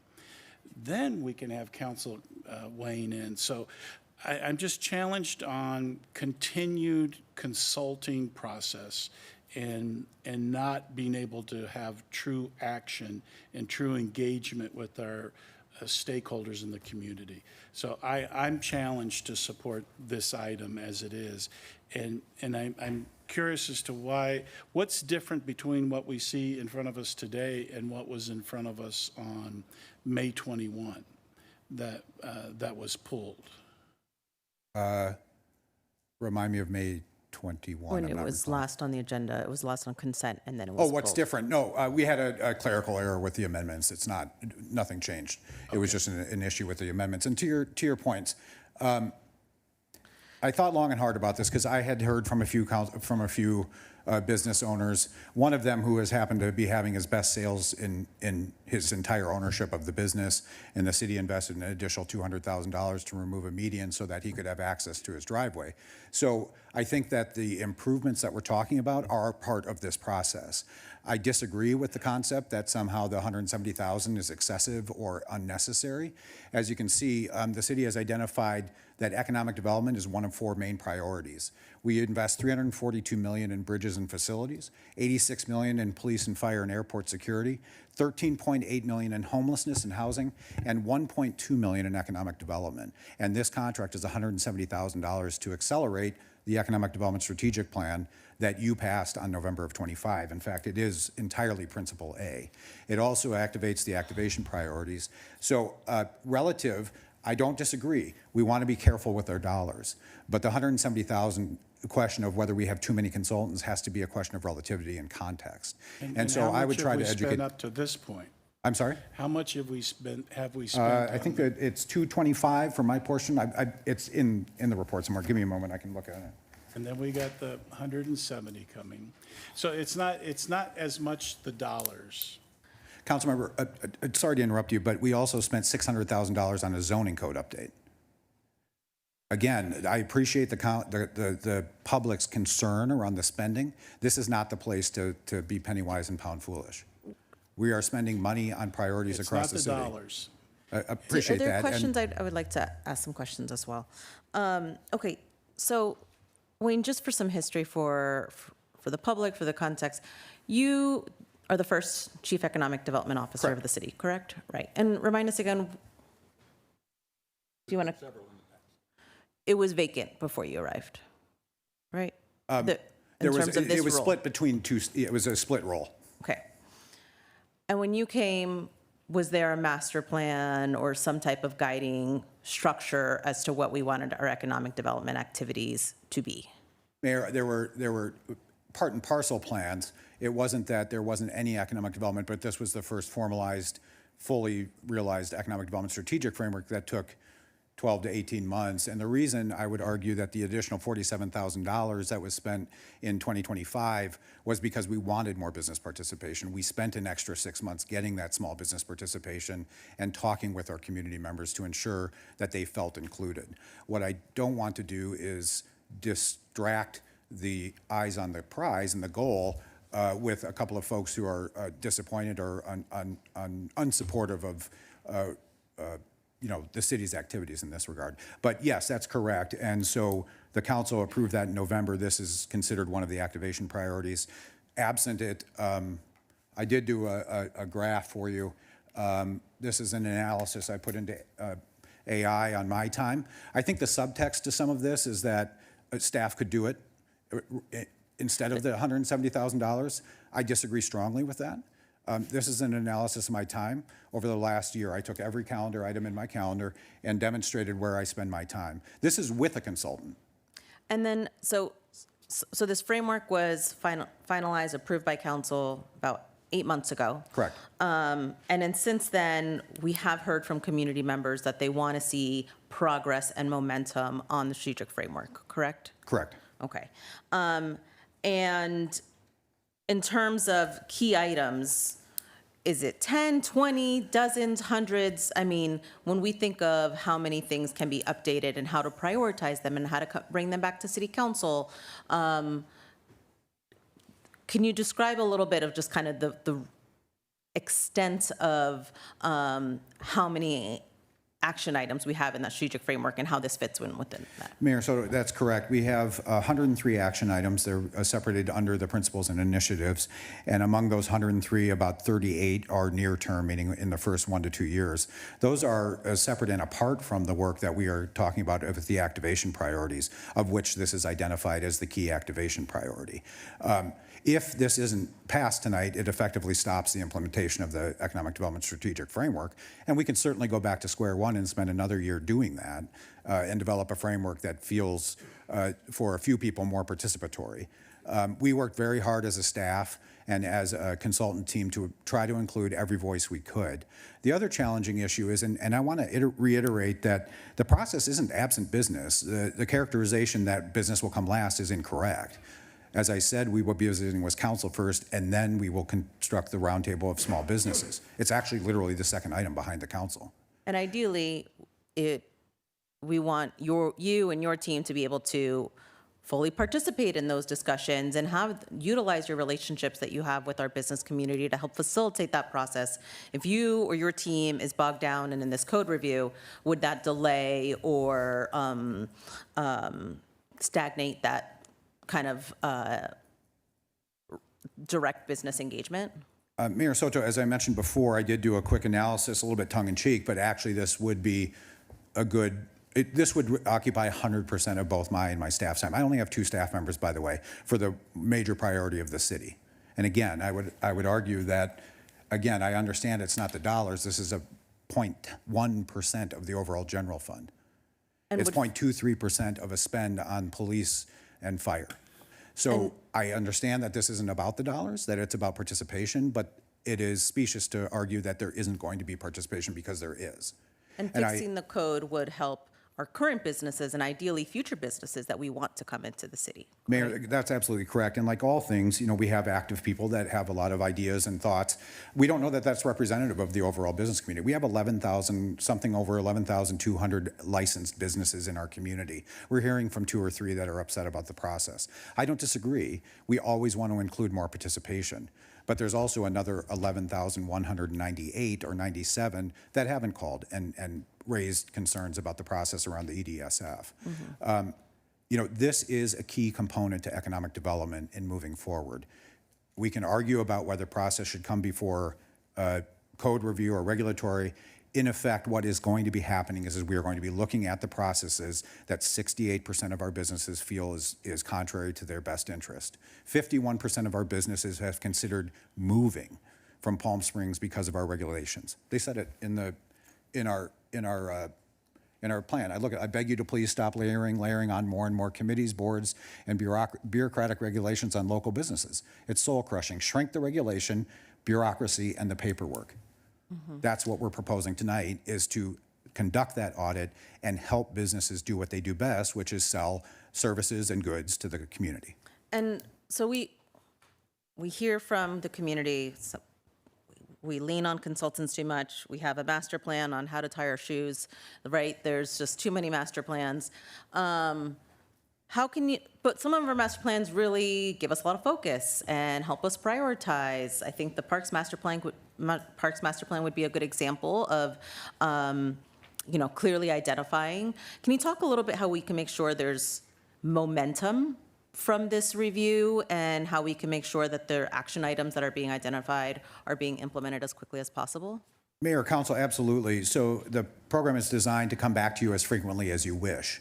My expectation would be that once approved, if approved, that the consultants would get to work over the summer, and they might come back as early as September to report out on their first audit of that.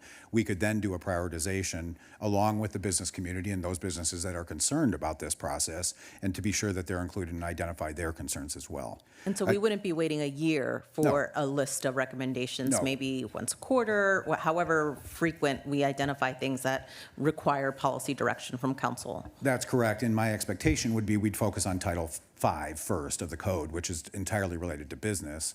And as we discovered what was inhibitory to economic development, we would be bringing back process ideas as well. And again, this doesn't deter or defer current process improvements that are already underway or that we're trying to identify. What this does is, one, it continues an economic development strategic framework that we did spend $200-some thousand on the next step that we all agreed would be the next step. And in order to move this forward, this is the appropriate next step at an appropriate dollar volume relative to the importance that the council has told our community that they place on economic development. So and, this is, and excuse me, Mayor, and in some ways it puts a halt to that. And so I would be concerned about what our priority would be next. And to Mayor Pro Tem's point, certainly process improvement is always the case. I've been doing this for 30 years. In early 2000s, one-stop shops were a function in St. Paul, Minnesota. So we've been looking at how to improve the government process many years. Nobody's got it exactly right, but we know we have some pieces wrong. We don't know what else we have wrong. And as a result, it would be an important first step to take to organize our thinking around this and to really gather our priorities. and Mayor, as you, could I just, let me just interject here and add a few words in so we can kind of maybe think through this on a little bigger picture. It might be helpful. So we have, we go through these processes every so long. Mayor Pro Tem Reddy, you've been doing this a while. You go through processes, and each year we get new regulations from the state. We get new unfunded mandates. Things change. So, it's entirely appropriate to take a look at some of our code and some of our regulations from time to time. Stuff, as I'm looking, stuff does get layered on top of each other, and you have to take some time once in a while to see how you can do it. A lot of cities struggle with this issue of how do we streamline things? How do we do things quicker, faster, better? When I got here, we didn't have Wayne, we didn't have Dean, we didn't have anything, and through council's wisdom, you wanted us to spend some time trying to build up some capacity in economic development, business development. I think we've created 4 business districts now and 4 of the districts. And I know with the mayor and Councilmember Bernstein on the Economic Development Committee, we're going to be working on what are the next steps.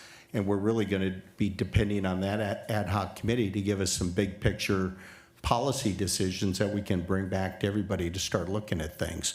So, we've got the economic development framework that we're working on. I've got my own priorities that I want Wayne working on things.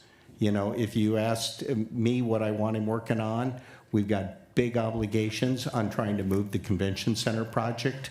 I think you heard him indicate a big piece of his time is going through the convention center. We have, I can rattle off 5 hotels that all of you have some level of concern about, that we're trying to make sure they're hitting their milestones and they're doing what they're doing. And I'm bugging him every day to say, are they doing what they're supposed to be doing? Are they at where they're supposed to be at? So we're trying to track that as well. We've got a lot of economic development. We're trying to figure out how to get deals done around the airport as the airport changes, evolves, where there are opportunities. I have people coming to me right now with some restaurant entertainment deals that they want to do.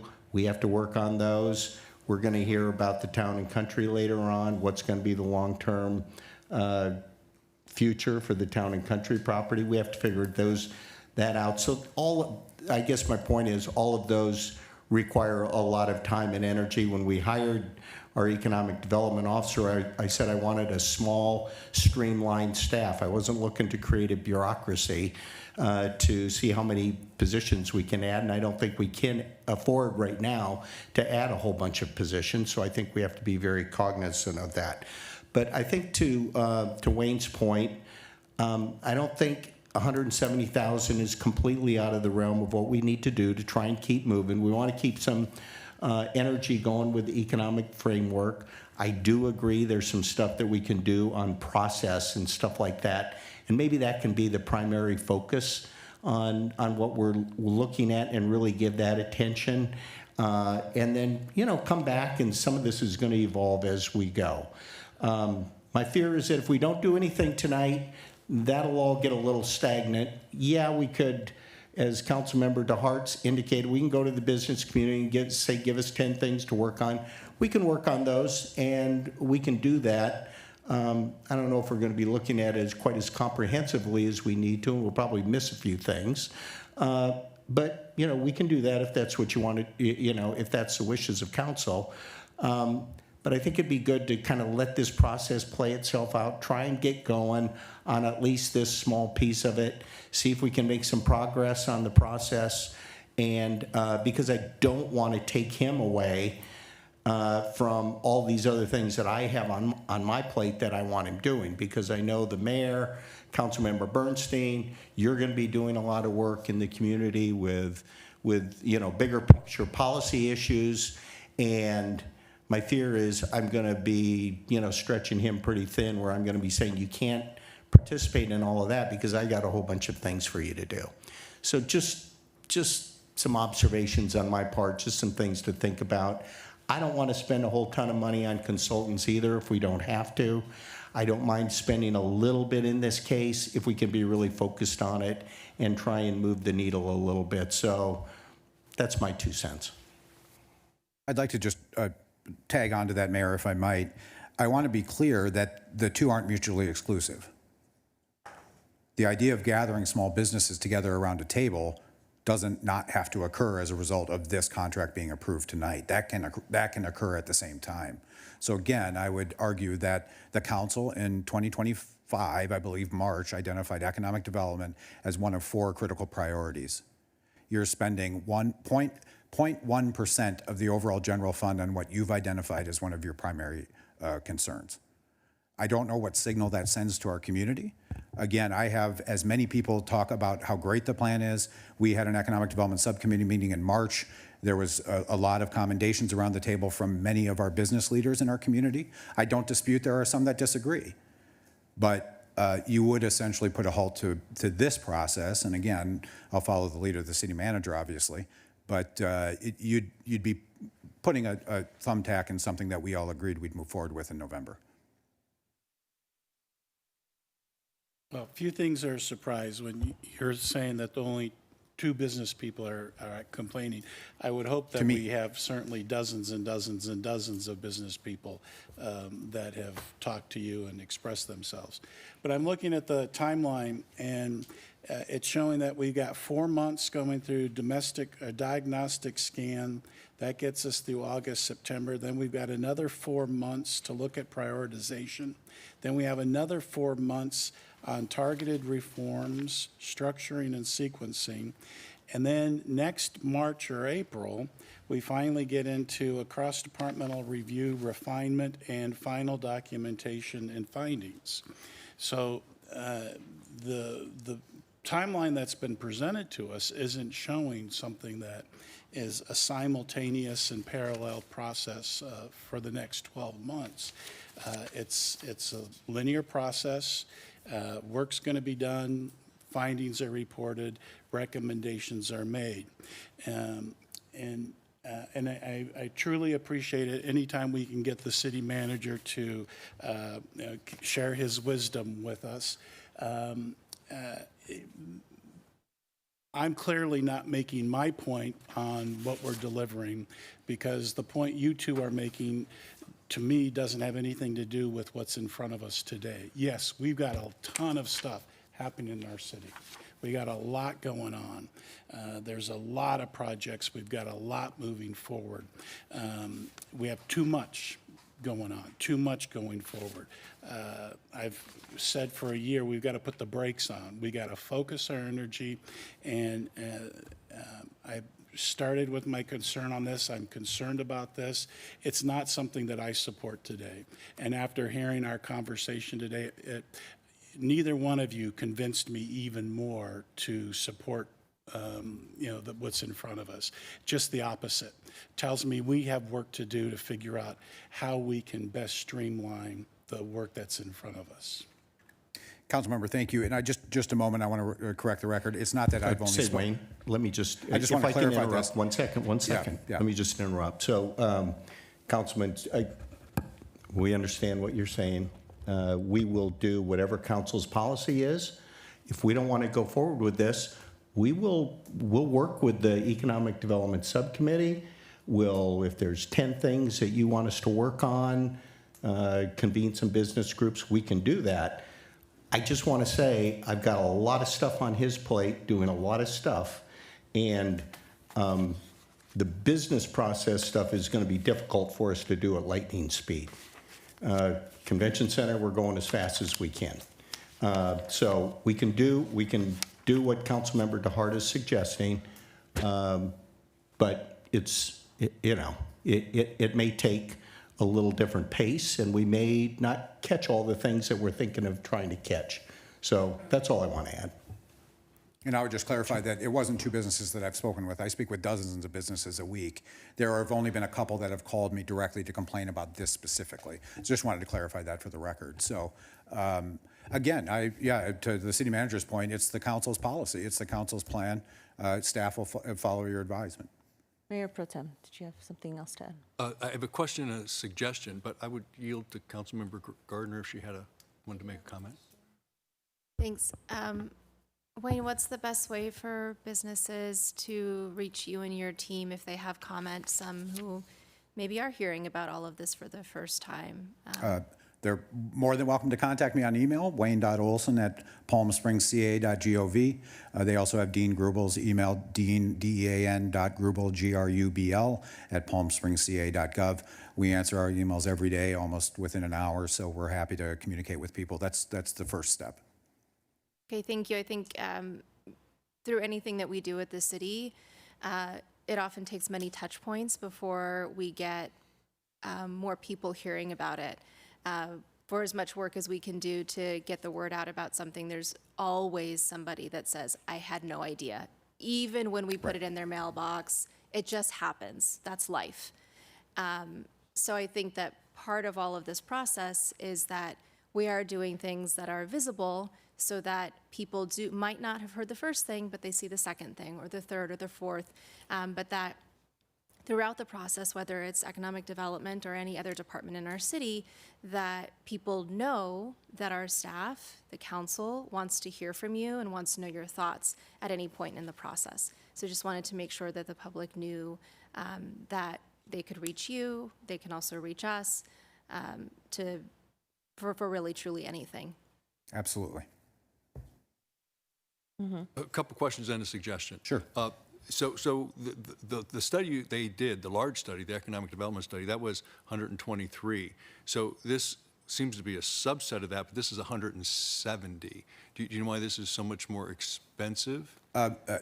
Mayor Pro Tem, yeah, you're right. The original quote was 123, and it went another 6 months, so we did an addendum. This is why it's amendment number 2, 47,500. So the first portion cost 170 as well. I think this is just a lot of time spent inside the code, and it's just a number of hours that they have to contribute. If you want to assign a certain dollar amount so we can get started, that's more comfortable. I'm sure the consultants would be open to that. I don't want to speak on their behalf, but happy to work with the council in whatever the way they want to move this forward. I would also stress again that these are not mutually exclusive occurrences. In fact, by hiring the consultants, we would address primarily Councilmember DeHart's concern that we would be engaging the business community almost immediately as a result. To Scott's point, you can see my time allocation there. If we don't, it could take a year even to get to it.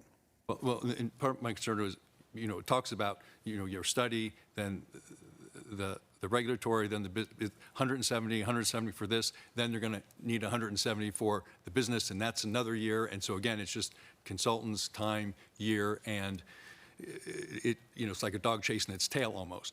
Never catch it. So, but I have a suggestion. But before, so you mentioned that if we don't do this, then all the work's going to stop on the economic development framework. I wasn't sure what that meant. Mayor Pro Tem, we've identified 5 activation priorities, which are sort of pre-steps to getting the rest of the plan going. We're going to be working, again, this is all happening in parallel. We aren't doing this linearly. So our action items, we have a small group of people interested in working on the nighttime ambassador work. We have people interested that are gathering on education. We have people gathering around healthcare and wellness. We have people gathering around technology. We need to get busy on energy and clean energy development. So there's multiple pieces happening at the same time. And what I would argue is that this actually endorses the need for the consultant, that so many things are happening. And again, I'd remind the council, this is a priority they've identified. To date, we have 2 staff members, and this is a 14% administrative spend of my overall budget. So the message I would like to support is that the council supports economic development and that we're going to move forward appropriately with the plan that we put in place in November. Well, there's no question council supports economic development. And I would, there's nothing makes me happier than to get staff the tools they need to do their job. So there's no question about that. I guess my hope is that for this 170 that, maybe it's restricted. These are the codes you need to look at, and then also include the process audit, so you have all of it. All of it in a year's time frame, and all of it within a price. Other than this is another year 170, and then we'll have another 170 in another year. So I guess that would be my request. But a suggestion, what we could do is, this is an important topic, and Councilmember Bernstein is also on the economic development, I believe, with Councilmember DeHart, or is it? No, with me. Right. So I would just, as a suggestion, maybe table this till the next meeting when Councilmember Bernstein is back. Taking the vote without him, I think would be important for the full council to do that. That's a suggestion. No, I would agree with that. And Councilmember Bernstein is out for a family commitment, and so and he feels very strongly on this as well, and has put a lot of thought and had many conversations with both the business community and the consultants as well. And so I think that would be a great next step if you are amenable to that. City manager, if city manager is amenable to that, staff is prepared to represent. I just want to say I am also passionate mayor and mayor pro tem, and so I appreciate the council's willingness to engage in this dialogue and really do economic development in a way that's going to work for the entire community. So more than happy to bring this back again. Okay. All right, thank you. Okay, thank you. So I guess do you need a motion to, Mayor, I'd make a motion that this be tabled to the next meeting. And I'll or sec- continued to the next meeting. Thank you. I'm happy to second. Okay. Next, we have item J.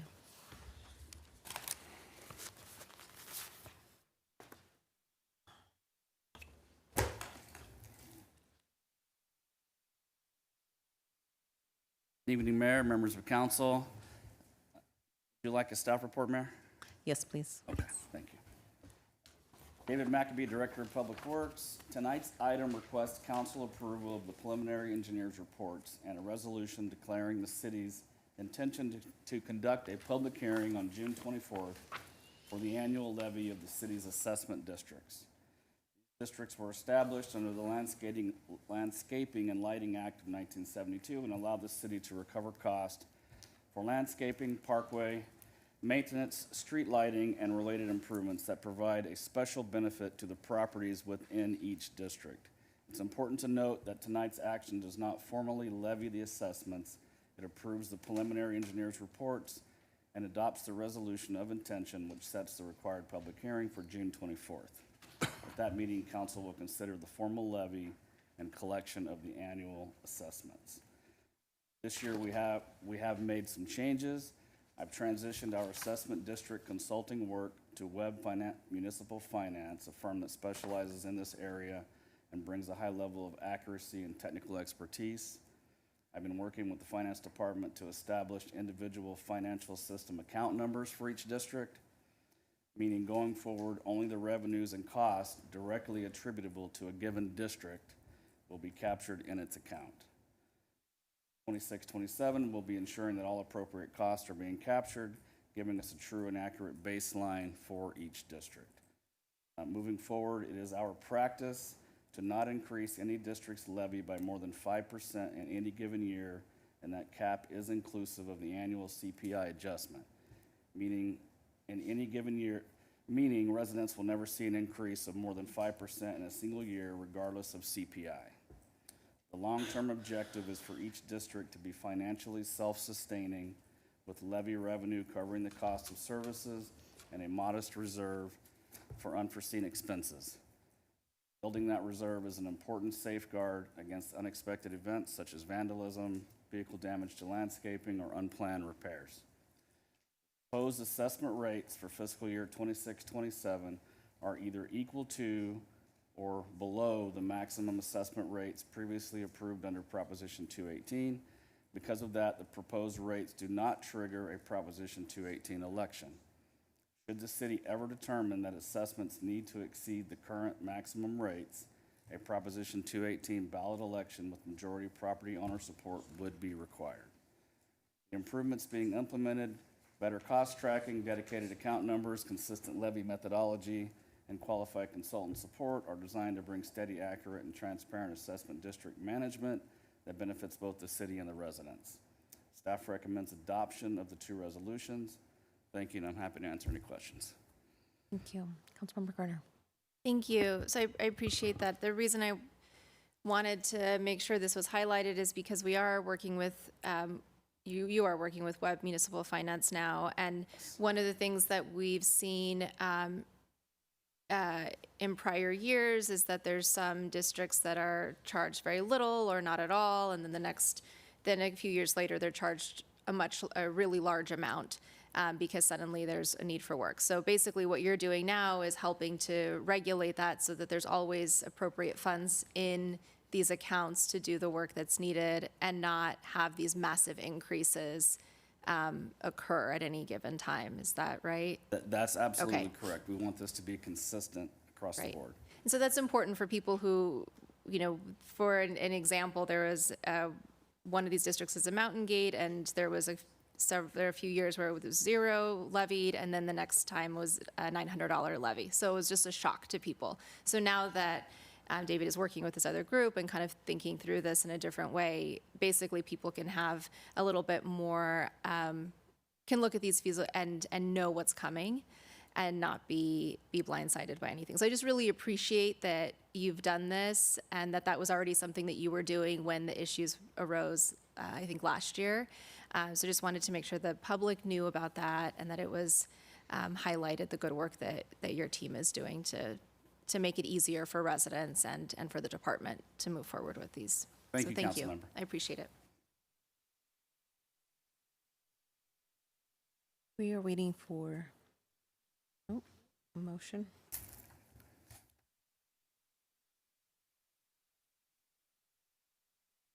Motion carries. Before we get to public hearing, I want to open up public comments briefly. We have some firefighters who were out on a call and would like to provide public comments as well. So if you guys just want to make a line, not sure how many are giving comment. No pressure, it can just be one if that's the case.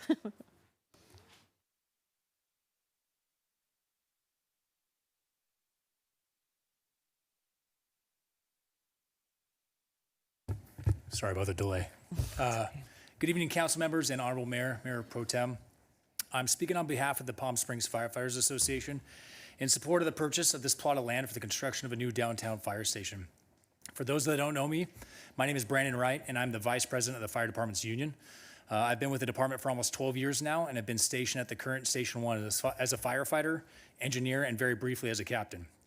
The conversation on a new downtown fire station has been ongoing for quite some time now. So in an effort to be brief and to the point, I'm going to speak solely on the new proposed land. Our community deserves a modern-day firehouse that can adequately house the firefighters of Palm Springs, as well as deliver the services needed by the city. While our downtown station has given us a good run of service and lasted us nearly 70 years, it is no longer capable of meeting our city's demands. And while the downtown station is currently located in an ideal spot, it can neither be retrofitted nor modified due to its designation as a Class 1 historic building. Because of that, our ability to build a new station in an area that does not impact response time is limited to a very small footprint of land. This new location on the corner of Andreas and Indian Canyon falls within that ideal area, does not impact our response times, and can adequately house the city's firefighters. Plans for the current and future needs of the city, and preserves the parking lot area needed by the downtown businesses to maintain operations, making it a win for all of us. The firefighters of Palm Springs strongly urge you to move forward on this and prioritize the construction of the downtown fire station. I'd also like to add one more comment in regards to the construction of the station. Right now, every day, there are 6 firefighters living in a fire station that is undersized and inadequate for today's needs. We spend a large portion of our professional lives away from our families in these stations for up to 5 days at a time, standing by to serve our community in whatever way we can. While I do understand that the government can be a slow-moving machine, I ask that you do what you can to expedite this fire station so we can serve our city appropriately. Thank you. Thank you.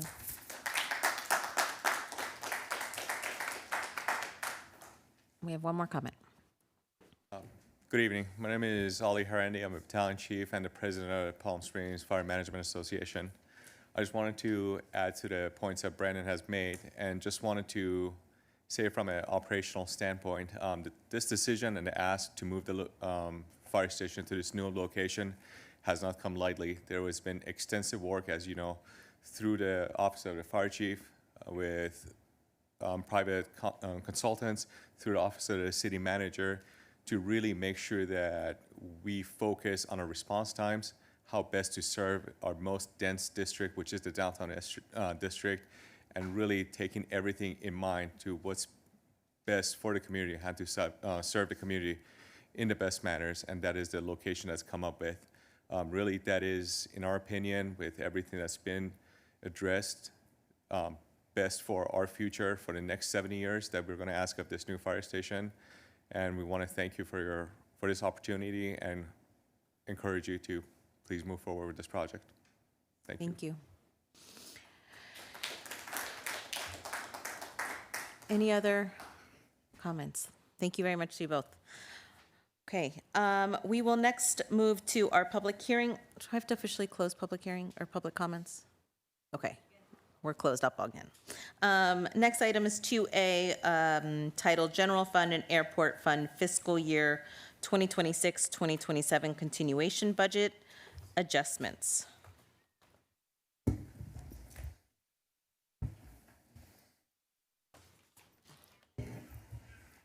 I know the Knicks game and the Spurs game is on, guys. I know. I know. I'm trying to get us out. Thank you, Madam Mayor, Mayor Pro Tem, council members. I'm Christopher Mooney. I'm the Director of Finance and Treasurer for the city. And tonight I'm presenting a continuation budget adjustment. As the council knows, a biennial budget was passed in June of 25 for the fiscal year 26 and 27. And we have some proposed adjustments to make to that fiscal year 27 budget. Tonight, just want to remind council that this is essentially the city manager and I are here to receive your feedback on the proposed adjustments. We'll take that feedback, we'll go back, make some adjustments, and then we'll come back on 24th for a short presentation and hopeful adoption. So that's the process. So I have a short presentation here. We will start with the general fund. And just referring to the proposed adjustments for the general fund, we have a couple of revenue adjustments we'd like to propose. First, property taxes and sales and use taxes. We've seen those run rates kind of pick up a little bit in the last year, so we want to adjust that revenue to what we've been seeing this year and uptick it to what we think is going to happen next year. And then secondarily, the $1.2 million revenue adjustment under miscellaneous income, that's comprised of two things. The airport underwent an FAA audit, and as a result of that audit, they asked us to confirm the methodology behind our central services administrative charge to the airport. That's IT and HR, finance, procurement, and those services we charge the airport for the work that we do for the airport. We didn't have a lot of substance behind the methodology, so we engaged Willdan to come in and take a look at it. Right now, or before Willdan came in, we were paying, or the airport was paying the general fund $2.2 million a year for those services. Willdan has recommended that the airport pay $3.2 million for those services. So we're adding $1 million to miscellaneous income. The other $200,000 also came out of that study, and that was that the general fund should be charging the wastewater fund for a small administrative charge as well. So we're recommending a proposed adjustment of $1.2 million for revenue in the general fund. That goes from 175.2 in the adopted budget, and the adjusted budget, if approved, 177.6 will be the general fund operating revenue. Next, we'll do some expenses. We've broken out these adjustments into what we call a carryover adjustment and then some newly added expense. So the carryover is dollars that have been targeted for spend in '26, but the service or the product won't be received by the end of the year, but they're funds that have been committed. So we're rolling those funds over so that those services and those products can be received in the fiscal year '27. So for example, under admin and economic development, we're proposing $225 of carryover from the economic development budget, and those are for some of the service that was discussed tonight, digital hub, and maybe to expand some of the capital program, like the facade program. The $360,000 of new added expenses, we've had some increased legal activity, so we want to add to that budget of about $300,000. And then the blue zones, this $60,000 didn't make it into the budget, so we want to make sure that gets into the budget. This is year 2 of 3, and so that $60,000 will be added if approved, and then the next $60,000 for year 3 of the agreement will be put in the next 2-year budget. The next column, developmental service, $577,000. This is made up of 2 things. That's all carryover. $150,000 for the engineering department to continue on with their plan check fees, and then from the planning department, $427,000 will be carried over for some initiatives that the council has backed, such as the zoning code, the College Park specific plan, for planning to look into some cheaper ways for developers to develop ADUs. So it's things like that that our planning director has in his tasks. We're going to roll over funds for that if adopted. And then just to jump down to a couple of other things, the library, we're going to add a total of $260,000, and we're proposing to add a $260,000. That's $50,000 of carryover, and then adding $210,000. As the council is aware, their budget last year was contracted. They went to a temporary facility, so Jeannie managed her budget very well. But we want to give her the tools to add her to her collection so that when we get our fresh new library open, that it has the appropriate amount of materials to meet the demand that she's going to have. Next, under police department, the $250,000 proposed adjustment. The police PD wants to purchase a Bearcat. Their Bearcat's very old. I think it's well known that it's old.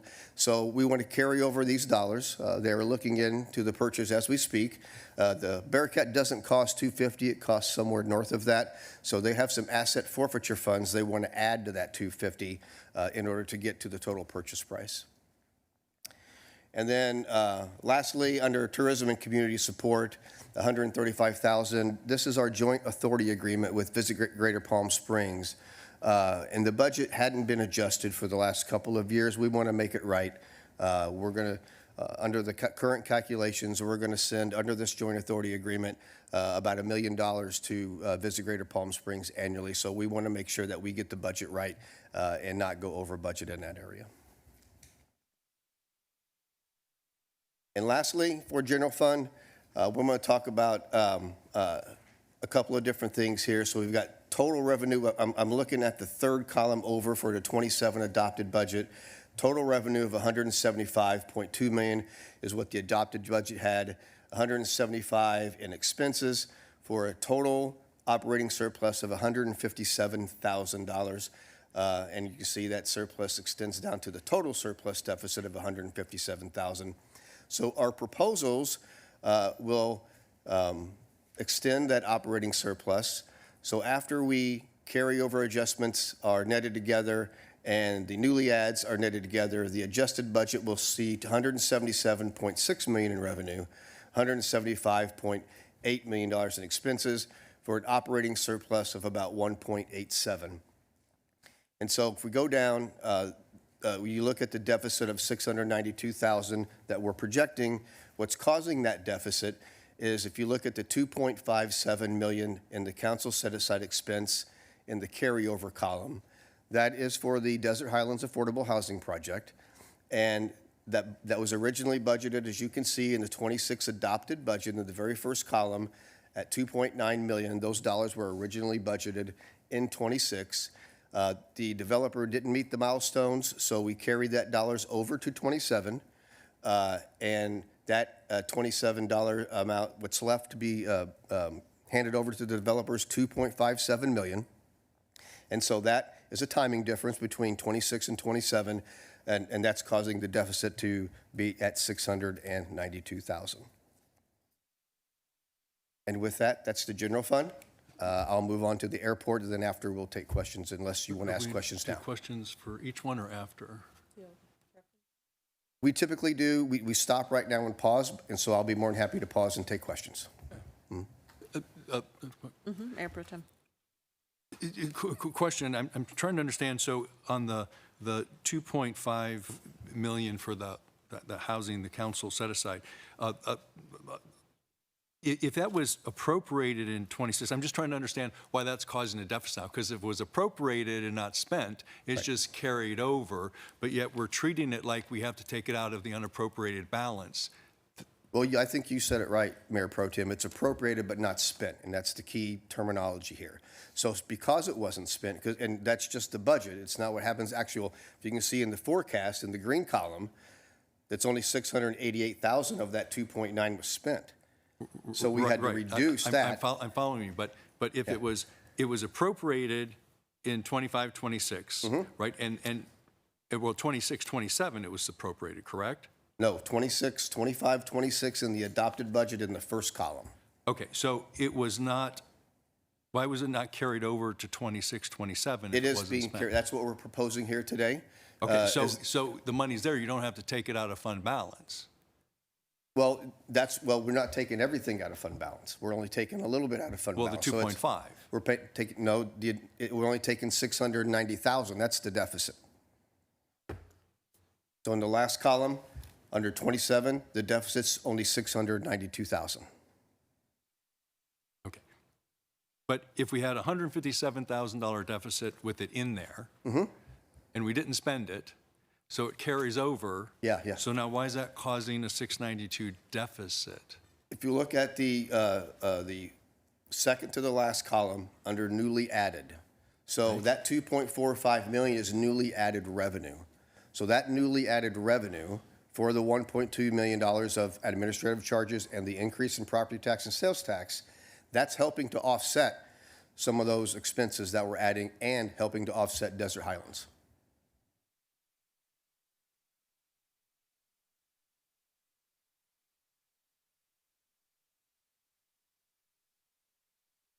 So you're not putting back in the money for the housing. The housing money's already there.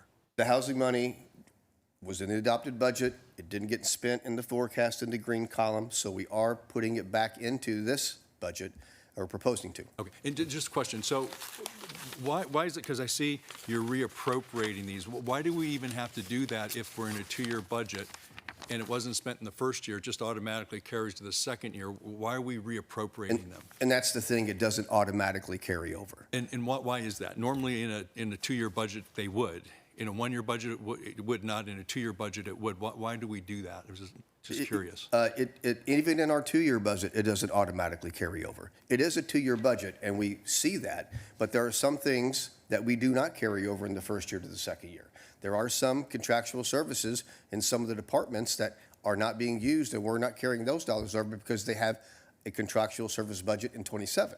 So not everything gets carried over, only what we think has been committed in 26, that's not going to get spent till 27. That's what gets carried over. So it's not an automatic that something gets carried over. So essentially, you're doing a 1-year budget. Well, I don't like to think it like that. Okay, it was just a question. Thank we're you for the doing some clarification. adjustments. Okay. We're showing the housing because we think the developer is going to perform. That's correct. So that's it's why an assumption. Yeah, Just okay. like the whole budget's an assumption. That's an assumption, right?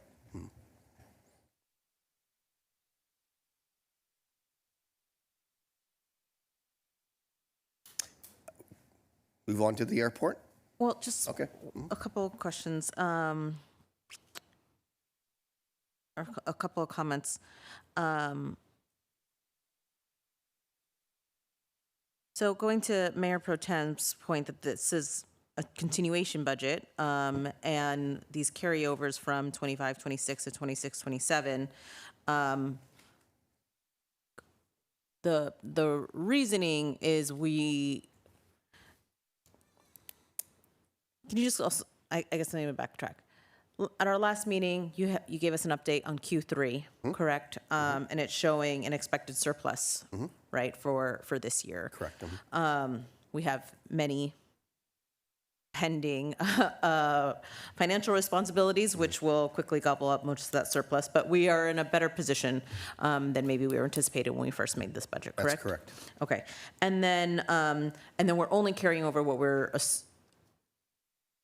we have clear anticipation that will be used, but not necessarily, if we haven't spent it and there's no plan to, we don't carry it over. That's correct, yeah. Okay. And then another question around specifically some of the other funds. So Measure J, our public safety fund. Can you kind of clarify a little bit around how they're planning year one or year two? And for some context, I have Jeffrey Bernstein is always, our council member and colleague, is always very prepared, and so he sent me some of his questions, so I am channeling Councilmember Bernstein and his extensive notes. So I want to make sure that's part of our discussion here That's too a as very well. good question, and Mayor, and I realized he asked that as well. We just don't have the time, in all honesty, to visit every single fund like we would in a regular two-year budget. So we know that when we go into these years, and to add on to that, there's not a whole lot of change because there's not a whole lot of activity in a lot of those other funds. Measure J might be the exception, but as you well know, I'm the liaison to Measure J, and their budget looks good for the second year. So there's, this, and when we do this continuation adjustment because we know things change in the general fund and things are changing in the airport. This isn't uncommon to do one of these. But we just, the purpose of the biennial budget was to not take up staff's time and our time to do a whole new budget and address each fund. So we're comfortable with the other funds. Yeah, there may be some issues we could have addressed, but that takes a lot more time to do that, and it's just not feasible to do that in the amount of time we have. Okay, thank you. Feel comfortable with that. Any other questions on the general fund? Yes. Mayor Pro Tem.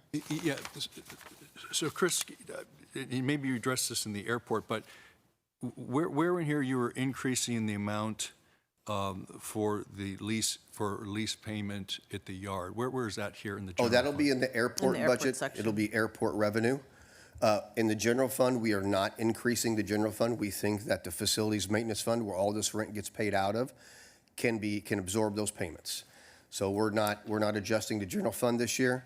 In the next two-year budget, we will be adjusting the general fund for the increase in the payments. It's not substantial to the general fund. It's probably maybe 150,000 across all of the general fund departments. So we feel the facility maintenance can absorb that. So it's not the 700,000? The 700,000 the airport pays most of that. Oh, I'm sorry, I'm getting my lease rent payments in reverse. So, you're right, it is 600. So that's the city yard. The city yard's total payment will go from 180 to 800,000. So you're right. Feel that payment can be absorbed by the facility maintenance fund. So that's the route we're going to take. We didn't want to do an adjustment for those dollars. All right, so, well, on that issue, I think going from 180 to 800,000 is a really big hit to the general fund. Right. So obviously so right now you say you're already budgeted for that? So we think the facilities maintenance fund can absorb it. Okay. And the basis of that is we discussed was the FAA, well, the audit that Correct. you had, the appraisal on that land. Yes. Okay. So one thing I would ask you to look very closely at, that seems to me very, very, very high. And in looking at that appraisal, they are charging rent for both the land and the building. The airport did not build those buildings. I don't think it's appropriate to be doing it on the buildings. It should just be on the land. So I certainly don't want to be paying for something we shouldn't. Yep. And, whether it's legal issues or, whatever we need to do to drill down to make sure if it's correct, it's correct. But my sense is that's not what's required. So I think that would be important to review, and if you could get back to us on that, that'd be helpful. Yeah, absolutely, and I think that's a great point. And you know, these appraisals just came in a week or so ago, so we haven't had a whole lot of chance to look at them. We do know they were performed by CBRE, which is the city's real estate authority. So, but no, that's a great point. We want to take a solid look at it, and you bring up a good point about the city building, so we'll take a look at that. Thank you. Speaking of, let's get to the airport, please. Okay. Okay, so we'll start with airline revenues. So a lot of the adjustments that you see on the airport are to bring the budget in line with what we've seen in our forecast. So you're going to see a lot of adjustments, but some of them are just sort of bringing the run rates in line. There is some substance behind some of them, and one of them is this adjustment here. So the airline revenues, when the budget was adopted in FY26, the airlines rate and use charges, which is what the airport or the airlines pay the airport for the use of the airport, that hadn't been approved yet by the airlines. It didn't get approved till August 1st of last year, so it didn't make it into the adopted budget, but we were picking up all those additional revenues since August 1st. So we want to right-size that right now, and we want to do a budget adjustment to bring the revenues, airline revenues, up to what the airlines are really actually paying today. And then the second adjustment is the airline settlement, the revenue share you see in the $2.2 million in the very last line there. That $2.2 million is just essentially a reclass of an expense that used to sit in the airport administration, and we'll see that in the next slide. But the airport's financial advisor, Frasca, had recommended that we take that out of expense and make it a reduction of revenue. Because the airlines do see this budget, and if we add unnecessarily expenses, then they're going to ask us why and be a little critical. So this is the appropriate treatment. It's the appropriate accounting treatment. As a reduction of revenue, the airlines do share in revenue, so this is an appropriate treatment for that settlement share. And this is non-airline revenue, and again, I'm looking at the continuation budget adjustment in the second to the last column. And just to address the conversation Mayor Pro Tem and I just had, that $615,000 is additional revenue to the airport, and that's the FAA new appraisal for where the city yard sits. And yes, we will definitely take a look and make sure that we scrutinize those dollars and we're not paying anything unnecessarily. A lot of these are just adjustments. Again, we looked at forecast in the green column, and then we looked at our budget, and we just want to make some adjustments to bring it in line.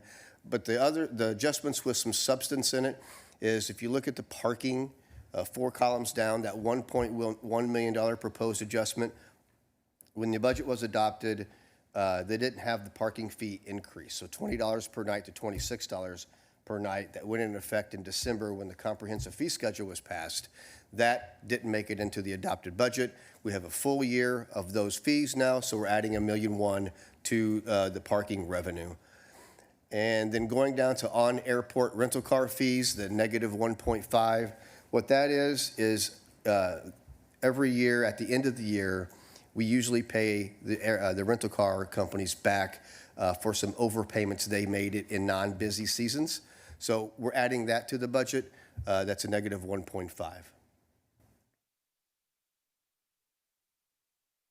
And then going to expenses, again, a lot of these are trying to bring some stuff into run rate, but we'll go over them, some of the larger ones. Airport administration, I'm going to the second to the last column where it says continuation budget adjustment, that negative 1.5 million. That's a combination of moving the 2.2 million up into revenue, that reclass, and then also adding in the $1 million charge that will be an expense to the airport and revenue to the general fund that we talked about earlier. And the next couple of big ones, we'll combine these. The airport law enforcement, $560,000, and then the airport rescue fire, $1,055,000. Back in '25, when the city had our audit conducted, it was noticed by city staff that the airport hadn't been picking up their public safety CalPERS liability. So it wasn't sitting as a liability on their balance sheet. It's about $8 million that we need to transfer over from our balance sheet general fund over to the airport. The auditors are letting us do this in over 4 years, so it's not a huge hit to the airport. So that $2 million is what that represents, is that additional pension expense that the airport will incur over the next 4 years. And then we're doing a couple of budget additions and budget decreases. So landside operations, the 500,000 right below that $1,055,000, that represents two things. The parking management company that the airport uses, their run rate was a little bit more than budget, so we want to adjust that and make it right. And then in addition to that, we're going to offset it by some reductions in the terminal building operations of $500,000. So there's no budget impact. It's just kind of a reclass of budget to ensure that there's no impact. And then lastly, the transfers to other funds, the $7.9 million. Annually, the airport usually makes a capital transfer to cover various projects from their airport operating fund into their airport capital fund. We eliminated that, or we're proposing to eliminate that. Currently, they have Accenture in doing a capital plan, which the airport never has. And so we want to wait for that plan to get done and determine how some of these projects are going to get funded before we actually know how much money that we're going to transfer from the operating fund over to the capital fund for these projects. And that concludes the airport. I'll be more than happy to take any questions. I know the interim director, Victoria, is here too, if we have any questions that she can answer. Wonderful. Mayor, Councilmember Bernstein.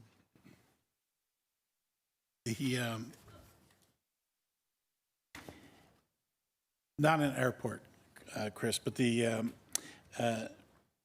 note 8, did we point out that the Bearcat is not being donated to Cat City? Good point, because that was in the staff report. That's right. Yeah. We just found out a few days ago, our Public Works Director, David McAbee, found out that Cat City is not interested in taking that donation. So we're going to put the Bearcat up for auction once we once the other one's received. And how is footnote 3 impacted with the tabling of the item today?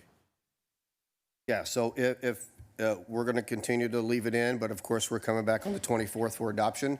If that item is not approved, those dollars will not be rolled over. Okay, thank you. Yep. Mayor Protem. Yeah, thank you, Mayor. Chris, question on the liability, the CalPERS public safety for the airport. So when you talk about the $8 million, the liability, $8 million expense over 4 years, yeah. Aren't they, they're paying annually, they're paying what their PERS bill is for those employees every year. So Yep. I'm not sure, well then, is this over and above that? This is the unfunded portion of the liability. Okay, so are they required, and again, I don't want to get a foul of the FAA, are they required to pay unfunded? They're required to pay what their annual bill is. Yeah, this is- and so then they're good. I'm not sure why they have to do the unfunded. Because they have public safety employees that are stationed at the airport, and they're dedicated to the airport. So this became an audit issue. The auditors agreed that the airport needs to have public safety CalPERS liability on their balance sheet. So it's $8 million of $150 million. But yeah, they have public safety staff that are housed at the airport, so they should share on that unfunded. I understand, but so we make an election to pay down our unfunded liability for general fund. Mm-hmm.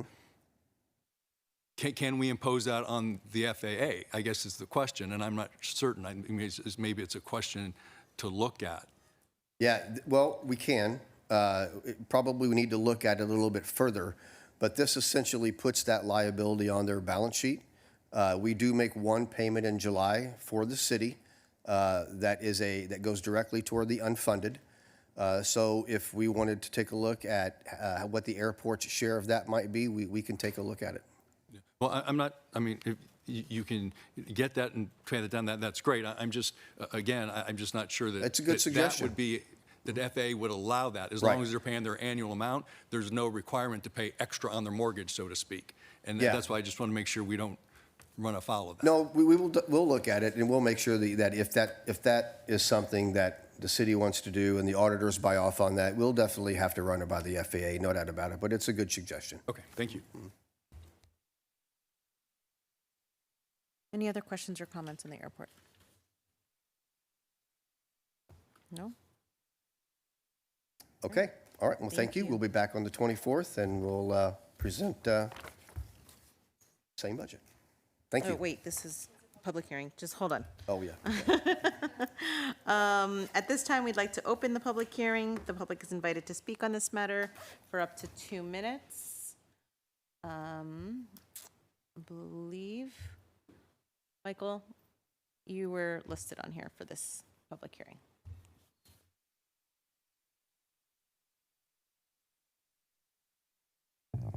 Michael Joseph Pitkin for all financial items. This is my public declaration. My dated handwritten signature is my seal, a medical HIPAA-protected theistic Satanist religious mark used only for my life, religious identity, and my living necessity.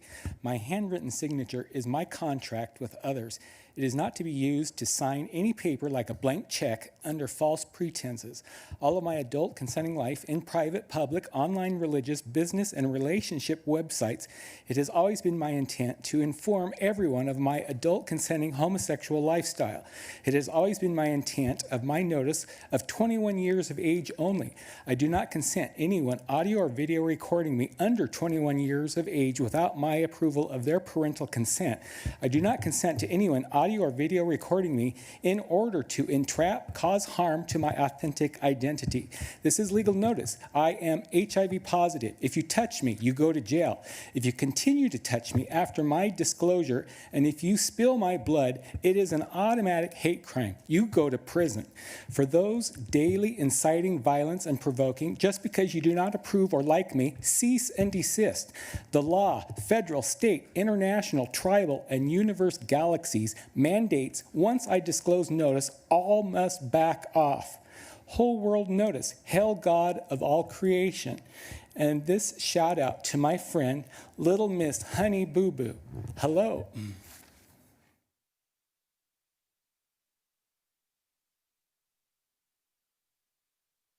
No further commenters. Okay. Public hearing is now closed. Any discussions or additional questions from City Council? Yes, Councilmember Garner. Chris, I had just a more specific department question about the budget. Yeah. If that's fine. So one of the things we've been talking about a lot in this city is splash pads for the kids. I'm wondering if there's anything that we have in our budget that would allow us to move forward with one of those projects. So if maybe Nick can. Yeah, I'm going to talk about defer to that. Nick. Yeah, See if because I'm he's. just not sure what, since we're not giving the same detail, I just, Sure, yeah. like, what do we have available? What's the possibilities within the next year? Sure. Nick Gonzalez, Director of Parks and Recreation. So in the next year's budget, the department plans on embarking on an aquatic and splash pad feasibility study. We've appropriated about $75,000 to help us with that study to determine future placement of splash pads in our park system. The idea here is to get an idea of exactly where we want to do it, the size, the scope, and the type of amenities, the aquatic amenities that we would place there. We've been hearing this for quite some time, where we've had the turtles in some of our parks for a while that we're taking out. And so we know that this is a priority for more aquatic and water play in the community. And so that's what we will be doing in this next budget cycle. How long do you anticipate that study taking? The feasibility study, it shouldn't take no more than 6 months. We do have to go out to RFP for that. Okay, and why not just build some splash pads or small, I mean, again, like small things in the park? Sure. In any of the parks? Sure. Well, we want to be intentional about the type of amenities and things that we want to be including in our parks. And so as part of the feasibility study, we hope to also do community engagement so we can ensure that we're getting proper feedback from our community members to ensure that we are making intentional design choices in our park system. Okay, so I think this is one of the areas where we have enough information. At least in my memory, it's been 10 years. and we still don't have any other than the one that just opened after 4 years of delay downtown. And what I hear from parents, kids, is they're not looking for anything fancy. They're just looking for some relief from the heat outside. So I'm just wondering what we can do if we have the feasibility to actually start doing this. I'm not saying that we shouldn't be thoughtful in our planning, but there's logical locations of where these things can go. And so I think my larger question is just, is there funding available in your budget for these projects, or is this something that we still need to allocate funding for in the next 2-year budget cycle? That is correct. There is no funding in the Parks and Rec Department's budget for construction of a splash pad. And so that's why we want this information now, so we have that readily available as we go into the next budget cycle, so we can look at requesting that as a decision package to the council. And we have a better understanding and an estimate of what the cost would be to construct that and the ongoing maintenance. Okay. All right, thank you very much. Yes, Mayor Pro Tem. Just one quick budget note on implementation. Scott, thank you. David McAbee, thank you. Joel Montalvo, thank you. And Wayne Olson, if you're still here, thank you. An expenditure you did on the Soda District, the change of the street parking. You guys are heroes and champions to that district, and I wanted to thank you on their behalf. And thank you. Money well spent. Thank you. Okay, well, I think that's it from direction from council, and we'll come back. If there's anything that comes up between now and you finalize it, we can send it to you. Yeah, absolutely. Please, yeah, please do. Mhm. Okay, yep, we'll keep those going. Thank you. Thank you. Next, we have, the next item is item 3A, our first business and legislative item, introduction of 2 ordinance to expand the Historic Site Preservation Board and Airport Commission. Can we have a staff report, please? Madam Mayor and Mayor Pro Tem, item before you, 3A, is an introduction of 2 ordinances to expand the Historic Site Preservation Board and the Airport Commission. During the special council meeting on May 19th, the City Council discussed the importance of diversifying boards and commission.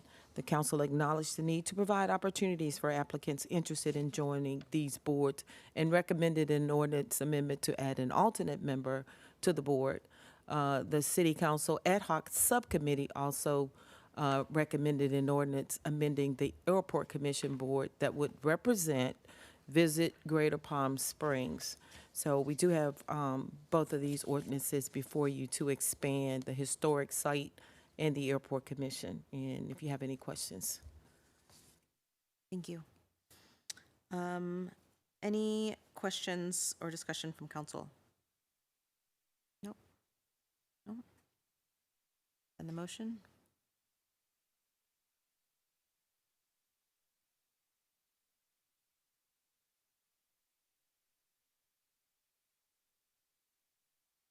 Motion carries. Can you please read the ordinance that needs to be vocalized?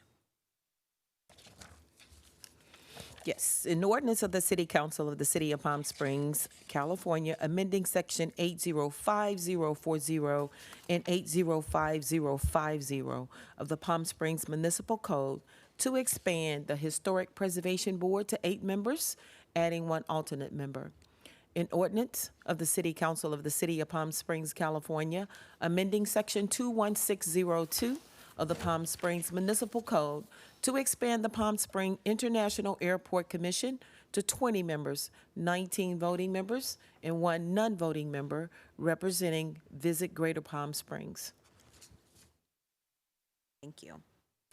Next item on the agenda is item 3B, which is an approval of a purchase and sale agreement of real property with Town and Country LLC, a California limited liability company, for property consisting of a portion of APN 513-092-009, generally located at the southwest corner of Andreas Road and North Indian Canyon Drive, for the purpose of obtaining a site for new fire station number 1.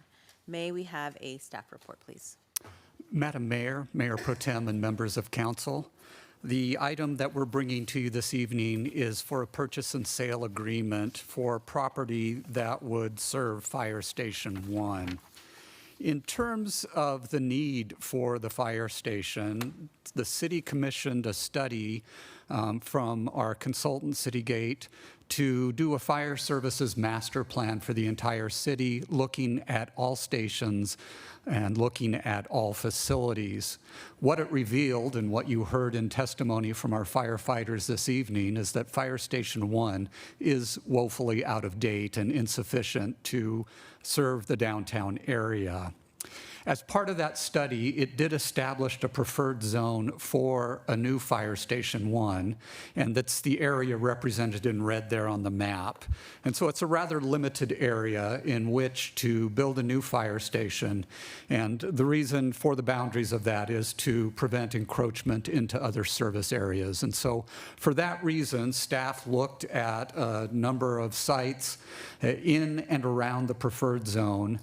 We looked at 7+ sites and evaluated them for the ability to serve the community, sufficiency of the square footage of the site to accommodate a station, to accommodate the vehicles that we would need to have to serve the downtown area. One of the sites that we preferred was the public parking lot immediately adjacent to the existing fire station.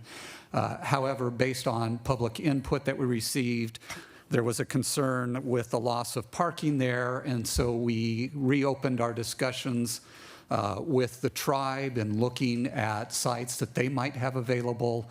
We also looked at other sites within the preferred zone.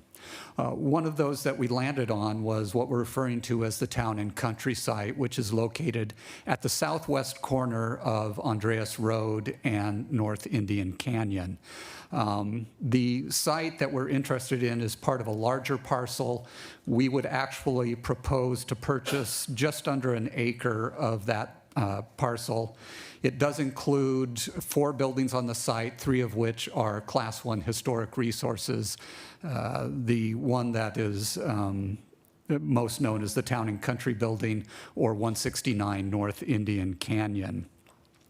We've done some initial studies, conceptual studies of the site to see if it could accommodate a fire station, and our research shows that yes, it can, including the longer articulated ladder truck, which is what we really need to serve the taller buildings in the downtown area. So the site is more than sufficient to accommodate a modern fire station, and one that will last for at least 50 years into the future. In terms of negotiating a deal with the seller's purchase price for the property was set at $4 million. There are a number of things that need to be completed as part of this deal. Number one, the seller needs to create the new parcel that we would be buying, and so they need to go through the process of completing a lot line adjustment. We have also asked them to demolish the buildings at 171 and 181 North Indian Canyon. It would be necessary for those to come down in order to accommodate the new station.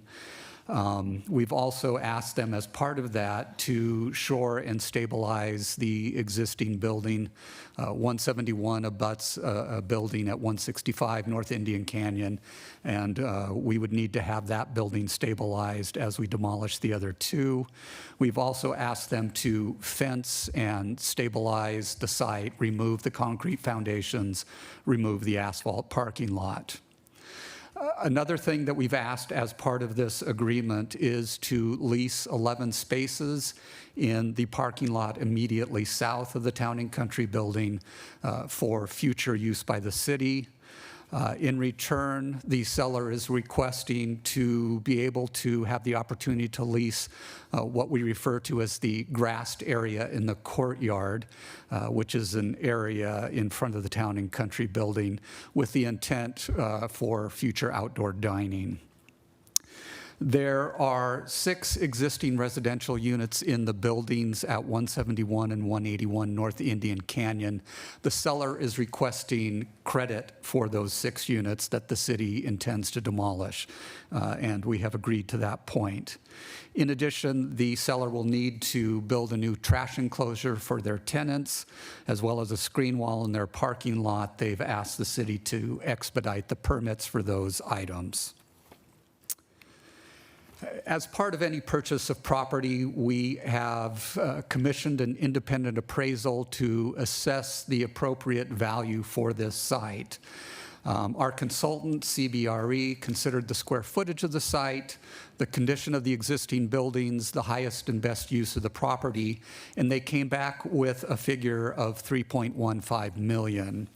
Because there is a difference between the appraisal price and the asking price, that allowed us to go back to the table with the seller and to negotiate additional items relative to that difference in value. Number one, we were able to pick up additional area on the site, approximately 4,000 square feet. That includes the part of the courtyard area that they hadn't offered previously, as well as a sidewalk along the south side of the Town and Country building, which gives us access from the parking lot. We also assessed that if the city were to demolish the 2 buildings at 171 and 181, as well as doing asbestos removal, doing the shoring and stabilization work and fencing, that would cost us approximately $455,000, as well as if we were to undertake the technical studies and the application for the lot line adjustment, that would be worth approximately $95,000. So those 3 costs, the additional land, the demolition costs, the mapping costs, bring us just a little bit over that $4 million asking price. So again, if the city were to do those additional things, that would more or less even out the asking price of the property. There's also some additional benefits that we may not be able to put a cost on right now, but we feel are important. Those include the access to the parking spaces that I spoke of previously. There's also the opportunity for us to lease courtyard space, which would be monthly income coming into the city, which would assist in paying for some of our maintenance costs. And then I think more importantly, preservation of the Town and Country building, as you've heard from the public testimony this evening. This gives us the opportunity to preserve that building and to find an active use for it at some point in the future. That in turn will also, we think, generate additional redevelopment in the downtown area. And so the development of the fire station, preservation of the Town and Country building, we think will have a very positive financial impact for the community as a whole. Our recommendation this evening is to move forward with approving the purchase and sale agreement and to authorize the city manager to execute all related documents. With that, we would then proceed with haste to work on the design and construction of a new Fire Station 1 to address that very important need in our community. That concludes my presentation. Happy to answer any questions. We also have Chief Alvarado here in the audience if you have any questions for him related to the fire station itself. Thank you. Thank you, Flynn. As you kind of mentioned, this has been a huge priority for us in the city to make sure that we can get a fire station that is up to current times, is a place where our firefighters wouldn't mind working and being at multiple days downtown. Can you just give maybe a little bit of context as to how long has Fire Station 1 been like top 10, top 5 priorities for us here at the city? What would you guess? That's a little difficult for me to answer. Let's just say a very long time. At least 20 years. Just looking at its state right now, looking at the development that's gone on in the downtown area and the fact that we just cannot accommodate the necessary equipment or the personnel necessary to really serve the redevelopment that we've seen in the downtown area over the last 15 to 20 years. And you mentioned that we reviewed alternative sites, more than 7, and those were, looking at feasibility, distance. Can you just kind of remind folks what we were really looking for and why, and underscore why a block down this really hits all the reasons that we needed? Yeah, absolutely. In terms of the sites that we looked at, number one, we looked at sites that had to be available for purchase or lease. So that was one of the things that we looked at. We also looked at the preferred zone, as I had mentioned before. There's a very specific area defined within the downtown core, and that's important because if we start looking outside of that area, that starts to influence response times. It also begins to encroach into other districts, District 3 to the north, District 2 to the east of us, District 4 to the south of us. And so we were confined to an area in which we could look. We also looked at the size and configuration of the parcel. It had to be large enough to accommodate, as I had mentioned, an articulated ladder truck to be able to maneuver that on the site. It had to accommodate living quarters that were sufficient for a crew to staff that station. It had to be accessible to streets where our fire teams could easily exit and get to their destinations. So sites that were to the west of Palm Canyon, for example, really were insufficient because that put them on the wrong side of a two-way street, Indian Canyon, where we can easily get north-south. There were other sites that we looked at where they were only available for lease. Going through the Bureau of Indian Affairs would take us a couple of years on a lease agreement. That's really time that we don't have. So we looked at quite a few factors in narrowing down the sites that would be appropriate for a fire station. Okay, thank you. And in terms of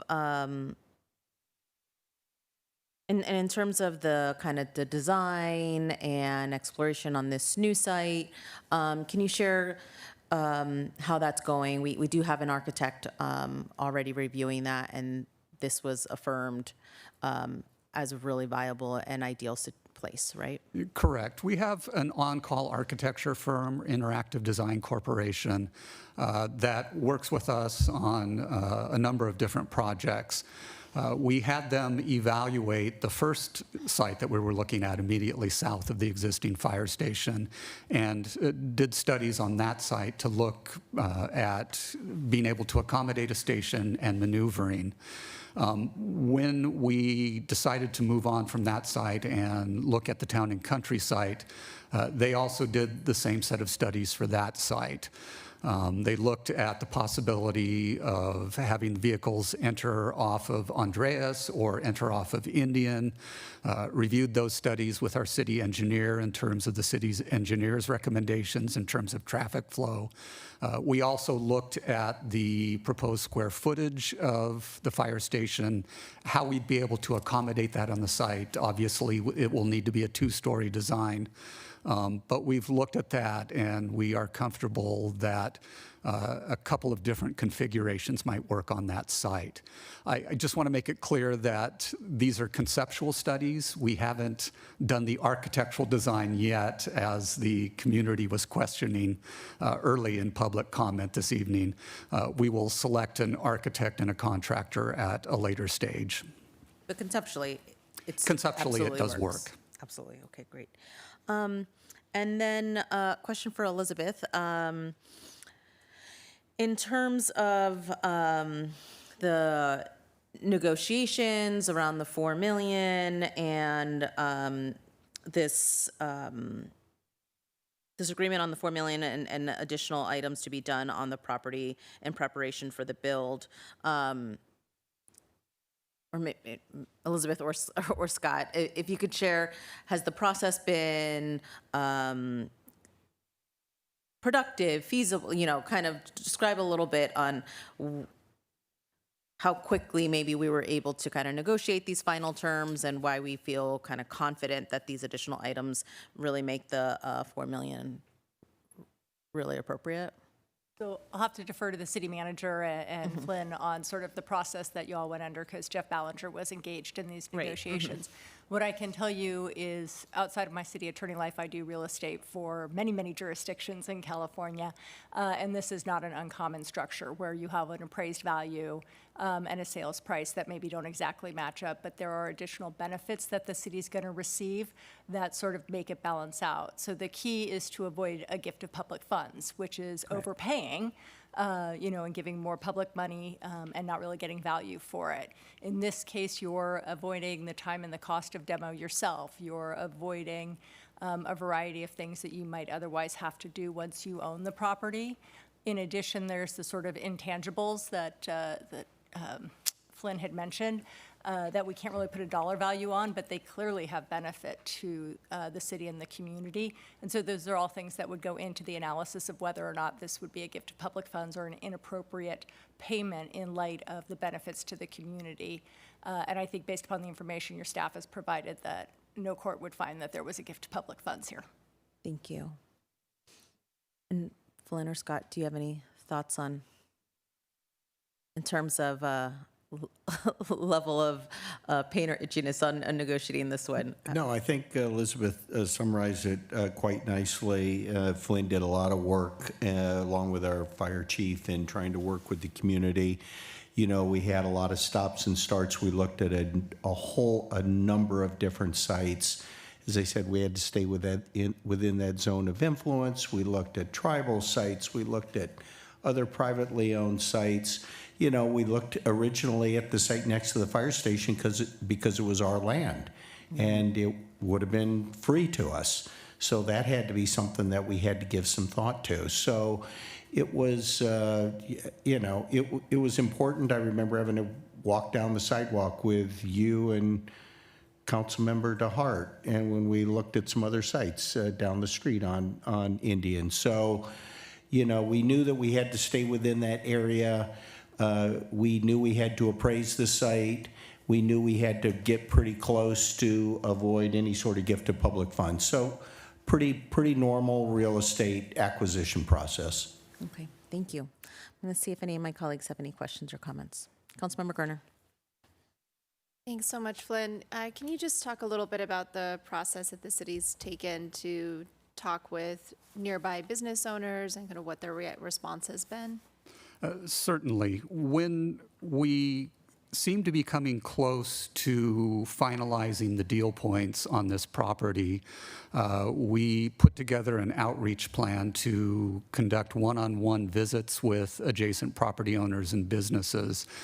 Denise Goolsby from our communications office, Battalion Chief Damian Myers, and Dean Grubel from our economic development office went out and visited with over 43 business and property owners over the course of last week to get their feedback, to share our thoughts on purchasing the site, and to get their input on that. And they reported back that the response that they received was very positive, that business owners are happy to see the fire station developed and the property being put to use.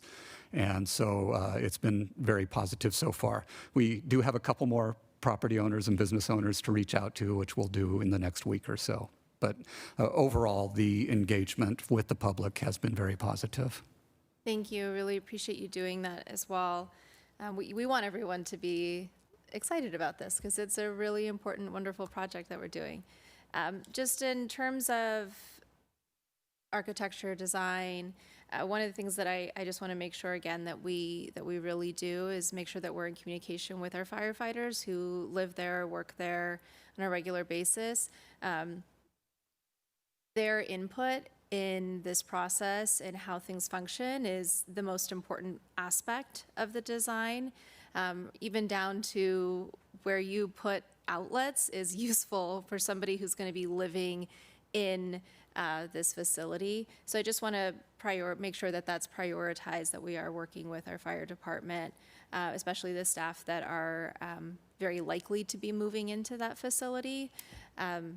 So I really appreciate them being here, sitting through this meeting, giving public comment, and it just shows that this is something that they truly care about. And I appreciate the community also being here to recognize that we want this to be a functional space for our fire department. And I think any building that we make, we want to have it be beautiful as well. And as Flynn has stated, this is going to go through the design process. We have lots and lots of wonderful people who serve in our city to make sure that design is beautiful, and we're fortunate for that. So I think that this is a positive step in terms of public safety. It's a positive step in economic development in our downtown area, and I think it's going to be something that we can all really be proud of. Mayor Pro Tem. Thank you, Mayor. Well, first of all, thank you to all the work that's put in. As Council Member Gardner indicated, you know, it's the firefighters who are going to be there. Their input in this design is going to be important. And we do have the opportunity to have an amazing modernism design. So we'll see how that unfolds. I encourage that. But I think it's important. I want to make sure everyone is clear, because some feedback I've heard is that, well, why would you be paying $4 million for something appraised at 3.1? And clearly we would not. And so, Flynn, thank you for clarifying that. And I think it's important to highlight the added value we're getting. They're tearing down the buildings, the asbestos removal, all those things. Basically, the value adds up. The other piece of this, and you mentioned it in the staff report, is that we're avoiding the costs of eminent domain. If in fact we went forward with eminent domain, those legal costs would be substantial, they'd be lengthy, and no good comes from those kinds of legal fights, it seems. So the value of this, I'm very comfortable with the value. The other thing that this does, long-term, it's one of these rare things that covers so many bases. It takes care of an old fire station. It takes care for, finally, but we see an end of the light at the end of the tunnel on modernism, to finally do something with the town and country. It was not going to happen after all these years. It couldn't, it wouldn't, it wasn't going to, unless we were partners. And so now we have the opportunity to be the partner. That's going to happen. That corridor was so blighted with those two buildings, those two vacant old blighted buildings, nothing was really going to fix that but for the demolish and this. And then finally, then the other key piece of this is we preserved, how many parking spaces were in the other lot where we were going to put about 40 some, Flynn? 50? There's a total of, I believe, 92 spaces in that lot. Saving that parking lot, and I'll tell you, we've dealt with parking for a long time, saving 90 parking spots there in the downtown, it's priceless, at least a couple million. So all this together does something that I think the whole community can be proud of. And so a lot of staff work went in. Thank you to everyone who support this. And I just have two quick questions. One on the actual agreement, if I could. With regard to the additional land that we're getting and the lease of that grass area, and I just want to clarify, if I could, with the attorney, it's section 5.3, the lease of the grass area. It talks about that we would lease that back to the seller, and it would be offset by the cost of the parking spaces. We had talked, and you'd indicated that it would offset the cost, but then it's not a full exchange cost. I just want to make sure that that's the case. Right, it won't be a total, it's not a dollar for dollar offset. If the lease price is $1,500 or $5,000 and the parking spaces are 15, it would be 1,500, it'd be 3,500. Like, that's what the city would end up So receiving. we'll be able to charge market rate for that lease, and then he can subtract what we pay for the parking. Okay, I just want to confirm that. And then finally, I just have a question on the process with regard to, once we go ahead and do this, the escrow. You know, there's several escrow companies in the city of Palm Springs. I would request, if possible, that the escrow be to a Palm Springs Escrow Company. Now again, I don't know what your process is. We used to have a process where they would rotate between escrow companies to keep it local. Obviously, you need to do that with some fair way, however that is. But if possible, I would ask staff that the escrow could be done within at least a Palm Springs Escrow Company, presuming all things being equal and they're equal in price. I would just make that request. Councilmember Gunner. Just one more thing too about the historic part of the site, the historic Town and Country building, former Zelda's building. One of the things about that is that I know that there might be some time, we don't know the timeline of when construction or work or renovation could happen on that building. And I know that there is interest, obviously, from a lot of people about preserving it, the history, et cetera. It would be nice to be able to put some sort of information about the building and the architects in front of the building just for people to know in the meantime.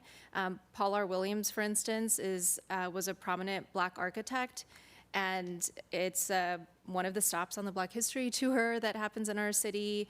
He was also really one of the first in a lot of ways in Southern California. So I think it's really interesting history that we have here, and it's history that touches on a lot of different members of our community. So I think it would be interesting to just have something there, especially because there could be a gap between when there's actual renovation done. Thank you. Councilmember Dart. Yeah, Flint, excellent staff report, so thank you for recapping, and thank you for your involvement in the process, and first sitting down early on when we reached out to our preservation and modernism community, and thanks to the folks that were involved in those conversations, just to even look at the viability of going down this path. And your input and comments certainly have shaped to where we are today. And I just want to share that many of the public comments that came out this evening on the architecture, the design, the sensitivity to having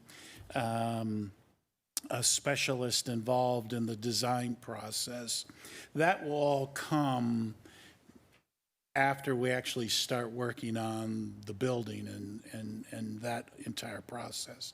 Today, the purchase price and the contract isn't tied to the height and scale of the firehouse that is going to be built, or the design of the outside, or having modernist architecture experts involved. So we are committed to that. We are committed, council has had those discussions as you brought up the questions early on. And, we are committed to making sure that we all work together, and including not just our business community, but the tribe. And the tribe can have a big role to play in the historical context of the placement of this firehouse. So we're looking forward to what the future has. And the dollar price and the price we're paying, I think it's important that the community gets to see how we got to this $4 million figure. And $4 million is actually a negotiated down figure from what we were originally looking at. So between staff and conversations with the owner, and then the mayor and I continuing to talk with the owner, we got to this $4 million point, which we've heard from my colleagues and staff. It's a very good position to be in, great value for the city, good value for the seller. Obviously, he wouldn't be selling if it wasn't something of value to him. So it's something good for the city. And what we can't put value on, and has been touched on, is protecting the historical context of that Town and Country building. You know, maybe it's not 100% of the entire Town and Country property, but we have a good chunk of it if this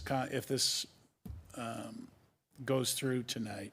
The city will be in possession of a good chunk of that property, and we know we can be good stewards of that property. And it will take a village.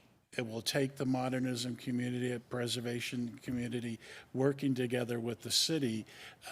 But we know we can all work together as a community and preserve this building for many, many years to come. So I'm excited about this. I thank everybody's involvement and huge appreciation to our firefighters for your patience and having been on the other end of the arguments that popped up when the first location was announced.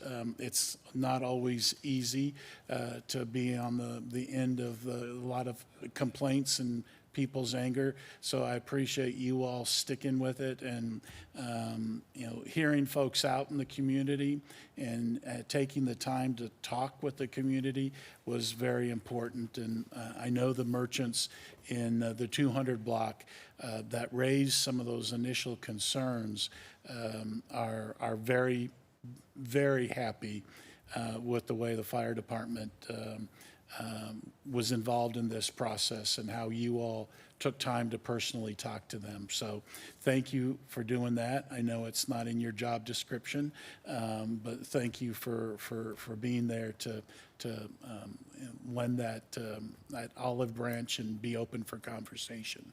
And now it's up to council to set the path forward. We have a motion by Councilmember DeHart. Do we have a second? A second by Councilmember Garner. Motion carries. Very right. exciting. Congratulations.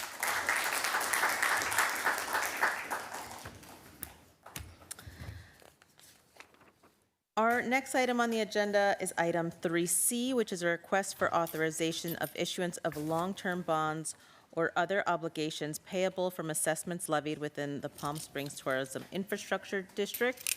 May we have a staff report, please? Good evening again, Mayor and council members. I want to introduce Kim Byrons, who's the city's bond counsel from BBK.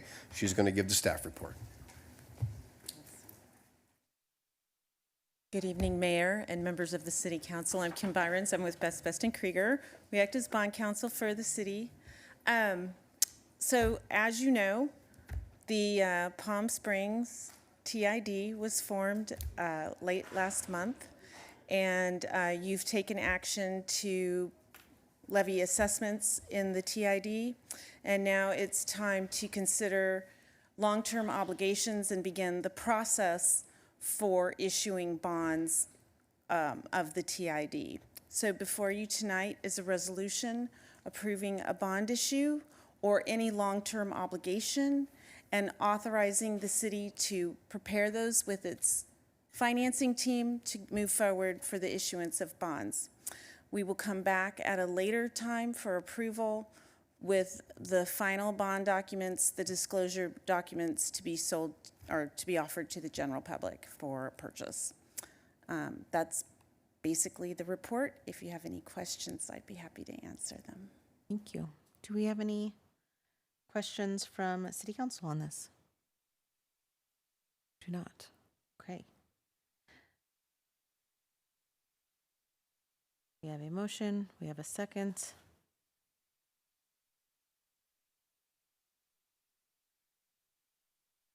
We have to wait for the Mayor Pro Tem.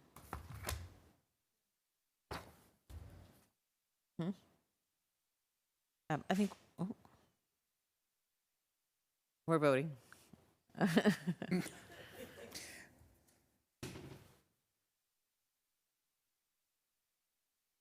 That's okay. There was.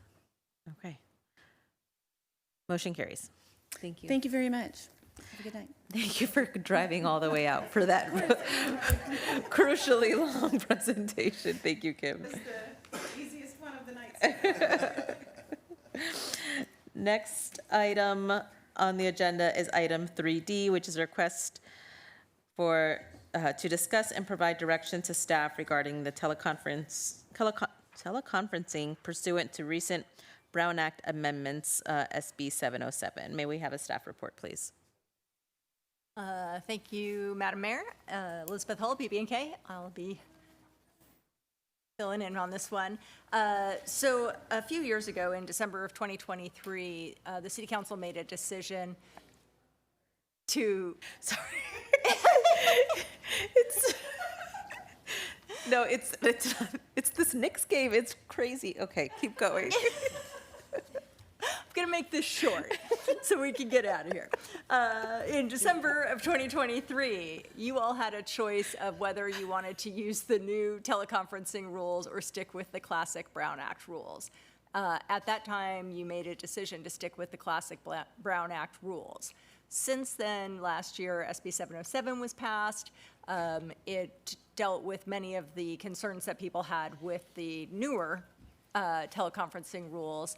And so we just wanted to bring it back to you and give you the option again. Under the old classic rules, if somebody needed to teleconference into a meeting, you had to put it on the agenda, post it at their location. They had to let the public into whatever location they were at. It's the same way we've done it since, I don't know, 1973 or whatever year it was that they included teleconferencing in the Brown Act. Under the new rules during COVID and then as liberalized over the past few years, there are a number of ways to telecommuter reasons for it, just cause, medical emergency, different things like that. So the question for the council is, do you want to continue to just use the classic Brown Act rules, or would you like to expand and use additional teleconferencing options as they're presented under the Brown Act as of today? Your staff report went through in excruciating detail all of the different steps and things, which we can go through if you want, but I think you have the idea that basically you're giving yourself more options if you do it one way or sticking with the classic. It's entirely up to you. Yes, Councilmember Gardner. Thank you. I really like a lot of these updates and would love for us to move towards this. It's like one of the things, just for the public, is under just cause, it takes into consideration that there might be caregiving needs, whether that's for a child or a parent or a spouse, that might come up at the last minute. But you can still participate, but you can't be physically in the room here on this dais. And I think there's a lot of really thoughtful carve-outs here that I think would be beneficial for us to incorporate. But I think the other thing too is that it is a little bit easier, I think, for the public in general to understand. The classic rules are a bit dense, and here they're kind of calling out these specific things that we know are already allowed and we do. For instance, teleconferencing as an accommodation for disability. That's in the ADA. Of course, we do that already, but this kind of really highlights it to just remind people that this is something that's allowable. And I think that kind of heightened transparency is useful for the public and anybody that's wondering how they can participate as a commissioner, who have, especially people with different abilities. So I would support this. See what my colleagues think.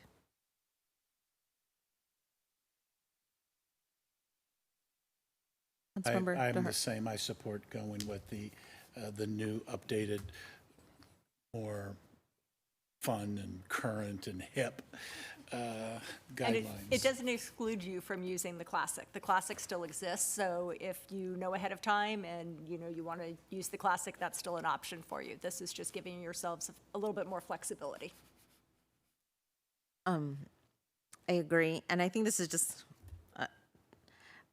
I'm grateful that we have this option, and it's these expansion. I think it's just a reflection of like, this is what happens when we have a state assembly that reflects people in different stages of life and different familial commitments. And so, yeah, supportive. We have a motion, we have a second.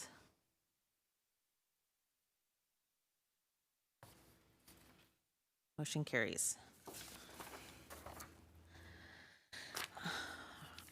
For the record, it was 106 versus 107, next one at the end. Okay. Thank you. They were, yeah. That was an awesome comeback. It really was. Next item on the agenda is item 3E, policy establishing procedures for disruption of telephone. Well, I'm back. these are both, no, okay, yes. So one was allowing you to use different ways to telecommute. Teleconference, sorry.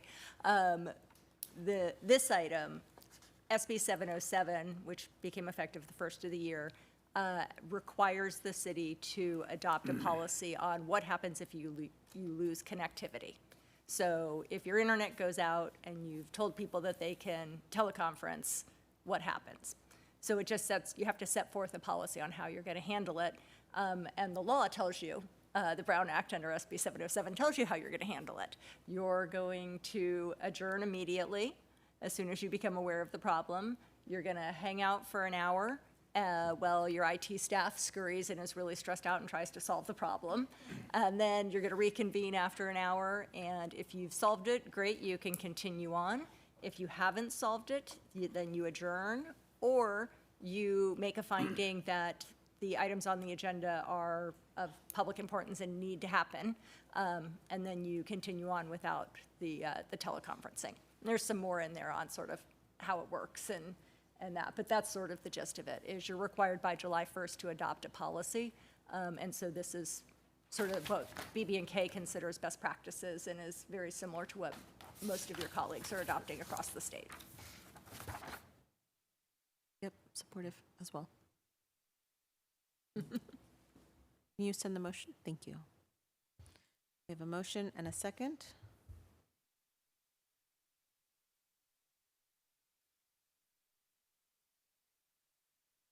And carries. Next item on the agenda is item 3F, which is a discussion of the city mayoral position and report from the ad hoc subcommittee. Who wants to lead that update? All right.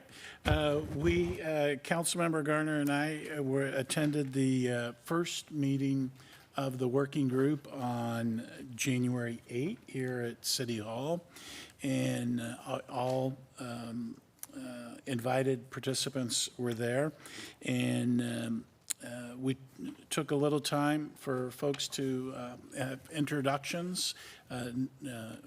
Most people didn't know each other or haven't worked with each other, so it's a nice group of folks coming to the table. They decided that they're going to have a next meeting on January 15. At that meeting, they are going to set a plan in place, timeline for a series of public meetings, and they'll get those meetings back to, or the schedule back to staff, so those meetings can be posted on schedules and the public can plan to participate well in advance. We'll have those, and then they're also going to work on what their working group schedule is going to be. So there's two schedules, a working group schedule and then this public meeting schedule. And they did ask some questions as well. How many times, did the first voting rights group meet? And in July and August, they met almost 24 times the first time around. No idea what this group's desire is going to be, but they are going to work that out. We'll learn at the January 15 meeting. We also shared with them a little bit, we reiterated what the purpose and guideline of them coming together and what they were being asked to do. First was to establish the timeline for public meetings, and also to get their working group schedule together. That was top priority. Second was to start to look at, how are they going to gather public input on what type of government structure the community would like to see for the mayor's office in Palm Springs. So that's part of the conversation that they'll have with these community meetings. Another one was to gauge the public's appetite for a ballot measure and to explore whether alternative approaches exist, and what we talked about at council before, is that the rotating mayor 1 year like we do now? Is it, would the community like to see multiple year rotating? These are all questions that can be asked and learned from the community meetings. And at the end of the day, no matter what the feedback was, what the idea was of the structure that the community is saying they like, to work with legal counsel at the city and make sure that the idea that is brought forward is one that meets all legal requirements, voting rights requirements, and whatever may be required of us from the state level, the federal level. And as we know, the Supreme Court decision may bring about changes at the state level, and all that's going to be discovered in time. We don't have any real answers today, but this working group is going to keep a focus on making sure whatever they do bring back to council recommendations have already been vetted and will meet or they'll be vetted through a legal lens to make sure that any risk is going to be mitigated for the city with whatever ideas suggested to council. And then they have a report back to council of what their findings are. So those were the core points that we previously brought forward at council that we wanted to see from a working group. And that's what we touched base on, and we covered that in this first conversation. And I thought it was only going to be an hour meeting, but it lasted almost 2 hours. So there was some good feedback, good questions. We did have a city attorney present. City attorney was able to give an overview of the legal issues that are at play today. Some of the lawsuits that are in place in Huntington Beach and Santa Monica, and just a general overview of where we got to this point. So it was a good meeting, and I thought it was worthwhile. How about you, Councilmember Garner? Yeah, thank you. I wasn't able to stay for the whole meeting at a graduation that night, but it was nice to see mostly people that hadn't been on a committee before in that room. I think it'll be good to get a variety of viewpoints, and it seems like from what we're hearing that there's a good diversity of the community to do that. And just for clarity, the next meeting is June 15th, June. Oh, what did I say? January. Oh, I'm planning ahead. I'm planning ahead. This is all June. It is June, that's correct. No, but that's it for now. I think everything's moving forward, and look forward to being able to share all of those dates at the next meeting. Thank you. Appreciate that. Any other questions or comments, discussion? Question. Thank you, Mayor. Thank you for the update. So obviously the next meeting is June 15th. They decide on the meeting schedule. So just sort of in the larger context, there's nothing that's going to occur in 2026 based on this process, getting information and any council action one way or another. Just want to, there's nothing that's going to happen in 26 under this schedule, I presume, just on timing. You meaning in terms of council direction? Well, council direction on a ballot language, that would have to be August, wouldn't make that deadline. Right. Presumably, council could take some action, depending upon what that is, by the end of the year. but there likely won't be any change, though, in '26. And that's what we shared that with them, the likelihood that anything could happen. Clearly, we haven't heard from the voter initiative on what their next steps are.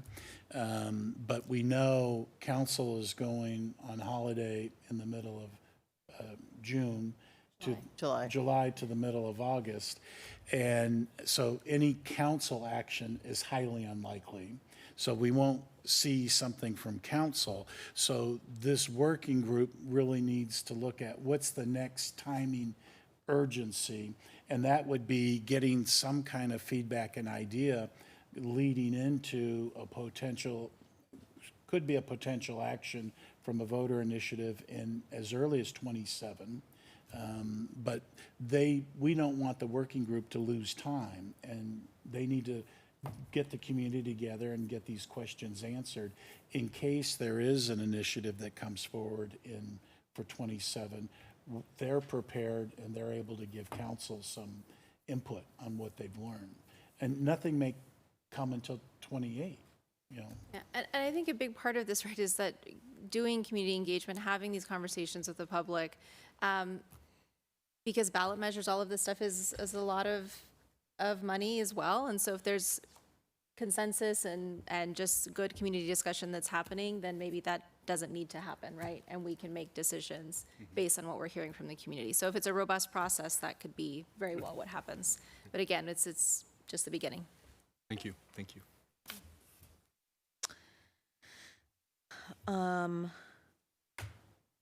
Next, well, thank you for that update and looking forward to hearing after that June 15th meeting.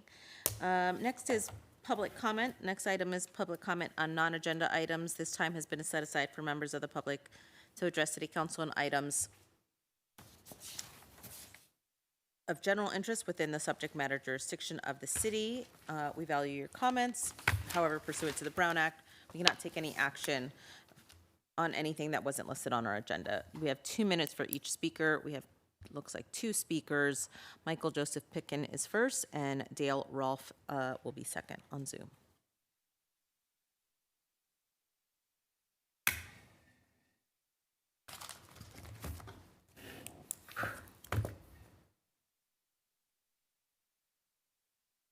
Michael Joseph Pitkin.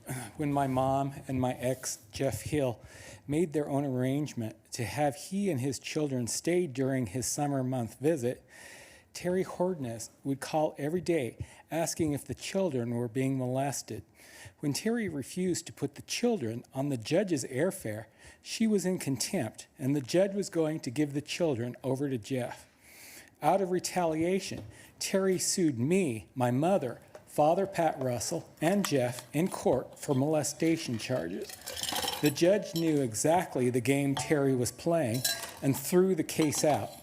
The team of attorneys wanted to know how to proceed. I explained, this was Jeff's decision. I told Jeff I supported any decision he made. He needed to talk with the attorneys. I never once asked the courts for anything. Jeff insisted. The courts even granted me the ability on my own to pick up the children in Austin, Texas.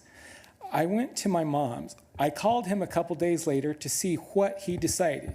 Jeff goes, "Oh, I thought we broke up, and I moved in with someone else, and he's HIV positive." I was negative at the time. His new Hispanic partner did not want anything to do with the children. Jeff's partner would burn buildings and collect insurance. Guess he got caught. I offered to be supportive to Jeff for his children's sake, and if he needed any help. Jeff told me to stay out, and I did. Jeff lost every case after that, and he was in contempt. Jeff died shortly after of AIDS, and today, Chad, Seth, and Corey are in their later 30s and early 40s. Thank you. Next, we have Dale Rolfe, who is on Zoom. Dale, if you can hear us, you can unmute, and you have 2 minutes. Good evening, Mayor and Council members. My name is Dale Rolfe with Renewable Innovations LLC. I work throughout California assisting electrical contractors and homeowners with permit processing, utility applications, and electrical projects. I'm here tonight because I believe the City of Palm Springs is imposing excessive permit fees through an ambiguous permitting process that has already affected multiple contractors and property owners. In May of this year, I submitted an application for a residential electrical panel upgrade through the city's simple permit process. The city staff reviewed the application, contacted the contractor to verify licensing information, and issued a permit fee of $615, which was paid. Approximately 1 week later, the city voided the permit and informed me that because the property was a condo, it did not qualify for the simple permit process and would instead require a commercial electrical permit. The city's position is that condos do not qualify for the simple permit. However, nowhere in the simple application does it clearly state that condos are excluded. In discussions with the building official, I was informed that the city will be updating the simple permit language to provide greater clarity for future applicants.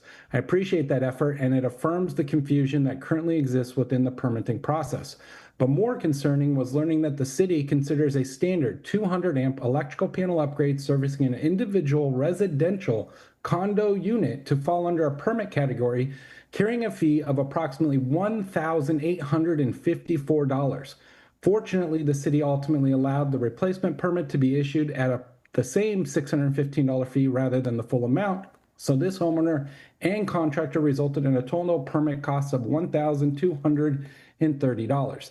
That raises an even larger question. Why is a standard 200 amp electrical panel upgrade serving an individual residential condo unit being classified into a permit category carrying a permit fee of almost $2,000 in the first place?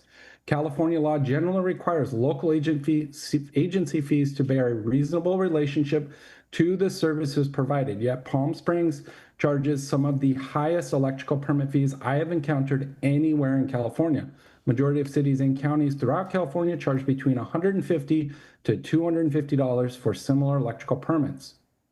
I am asking the City Council to review the city's permitting practices, fee structures, and permit classifications to ensure residents, businesses, and contractors are not subject to excessive fees because of ambiguous administrative classifications. I appreciate your time. Thank you, Mr. Rolfe. We now have City Council and City Manager requests and our upcoming agenda development review. City Manager, do you want to share what things look like moving forward? Yes, thank you, Madam Mayor. If we can call it the tentative upcoming meeting schedule.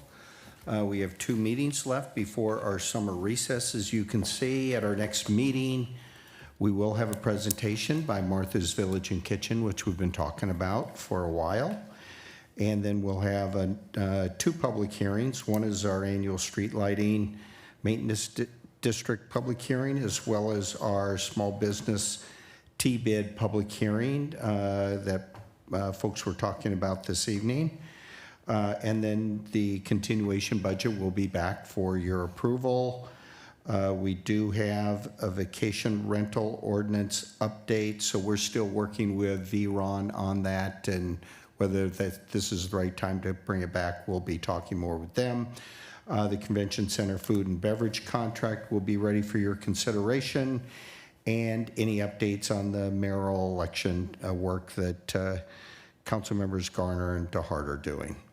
And then on July 8th, our last meeting before the summer recess, CVAG and our engineering staff will be talking about traffic synchronization. The cannabis lounge ordinance update will be coming forward, and maybe a little time we'll want to spend with you talking about our legislative platform update and what's coming down the road for the fall. We have a lot of initiatives around securing funding for homelessness and other stuff, so we'll be, I think, looking for some of your thoughts on that as well. I did want to, been speaking to 2 or 3 groups this week on all the work that the city staff were involved in right now. Just if you give me like 15 seconds, I just want to mention to everybody, obviously, we're full speed ahead on all the convention center work that's going on, and now we're going to be adding the fire station work. We want to keep that going at a very fast pace. I want the public to know that We just opened up the full renovation of the pavilion at Sunrise Park, and if you have a chance to go see the farmers market on Saturday morning, you can go see the complete renovation. It really looks nice on what was done. The Demuth Baseball Park playground parking lot has all been beautifully restored. You know, we just splash pad cut the ribbon on that at the downtown park. I toured the library renovation last week, and it's going to be fantastic when it's done. It's really excited about that, along with all the pickleball courts that are under construction. So just want to elaborate. I always am very appreciative of all of our staff. We have a lot going on, and just want to give some thanks to all of them. Also, just want to mention, we heard some reports from our fire department this morning about how they are wrapping up some of their brush wildfire clearance work, especially around the western edges of our city. So that work continues. Just wanted to mention that. That's all for me. Great. I wanted to follow up or kind of bring back what our last public comment was asking around permit fees for condos specifically. Not a ton, but every 2 or 3 months, I probably get a question from someone asking about a building permit fee specifically for single or multifamily. Sometimes it's an improvement in the garage or a carport. I've heard of electrical upgrades. And maybe we can just get a presentation on the schedule at some point specifically around building permit fees for multifamily. I've asked this as well at one point and was told it does. Someone in District 4 was replacing windows in their home, and it was the rate of commercial business replacing windows. And so the person's comment is something I've seen a few times. So I was wondering maybe we can just get maybe an explanation or a presentation from building. Mayor, yeah, we can start. Maybe we can start and send you some updated information, and then let council decide if you'd like more detail on top of that. In this particular case, I know we've been Flynn, our chief building official, have been in conversations with this individual too. Okay, great. Anything agenda item specifically, and then we can get to events. But agenda. Yes, well, to your comments, Mayor, thank you. And I'm not sure to what level this review needs to be, but maybe something like, so for example, what we just heard the speaker talk about, a water heater fees. If you get a water heater, the license is $600, which, you know, we want to encourage inspections for water heaters, but that's a disincentive. That seems high. So I had some complaints there, and compared to Palm Desert, theirs is $114. $114 for a water heater inspection. Ours is $600. And so we've seen these increases. There's good reason to do it, but again, as a policy, I think we need to review some of this. And if anything, you know, when you're talking about what are impediments to building, these things are as much as anything. So I'm not sure if that's a study session, if it's when we start to do the budget stuff, we'll review it that. Maybe, Scott, you think about it, and you can make some suggestions of how we can revisit some of these things. I mean, and also, yes, but multifamily homes are growing in our city, so I want to make sure that this is something that we can explain well. And so on the agenda specifically, and Scott, just want to confirm on the traffic signal synchronization update, you know, a presentation from CVAG would be fine. They're doing the interconnect. But what I'm more interested in is what the city's policy is when we decide, you know, what's protected permissive turns, what's not. You know, obviously there's the state guidelines, and then we use those, but, you know, many are one way, others are another way, and there doesn't seem to be a uniformity in just sort of that discussion. And council may or may not want to make a policy based on that discussion. That'll be part of the conversation. Yes. We'll build that into the presentation. Great, thank you. Any other agenda items specifically? Yes, Councilman. Thank you, Mayor. The Staff got back to us on council. We got a report back on the Martha's Vineyard Village working group report that was provided to us on the review of the Martha's Village contract and where they were meeting the scope of work and not meeting it. And, you know, it was a good report from the working group. And I think, Flynn, your team or your department gave council back a follow-up report and is looking for some direction from council on some of the items that they're suggesting. But there's a couple, and one in particular, that was brought out in the working group's notes to us, and that was the cooling shelter. And I know the city's opened, we just recently opened 2 locations, but the consistent problem with those locations is they close at 5 o'clock or 5:30 p.m., and we still have humans on the street in the dead of summer, you know, for all night and incredibly hot conditions. So the request was how do we take better advantage of the early entry facility and using that as a cooling shelter during those daytime hours when the overnight folks aren't there. So that was one that we mentioned previously from the dais, that was a high priority that we wanted to look at. And there's another one that is, I think, high priority. Martha's is saying that they're having a difficult time connecting with the animal shelter. I think we have to be able to connect Martha's with the animal shelter so they can take care of some of the tasks that they're trying to address, and that's being able to let the owners be with their animals and accommodate them in closer quarters. And they're being challenged with that because they haven't been able to connect with the animal shelter. So from a direction standpoint, I think it's very easy, and I asked the working group if they would help connect with Martha's, with the right people at the animal shelter, so these animal questions can get taken care of. But the cooling shelter item is one that is a big issue. How can we accommodate the unhoused during the extremely hot days in overnight situations, and we don't have an answer for that. And Martha's doesn't have an answer. It's cost, money, everything comes into play. But we need to know, what can the city do?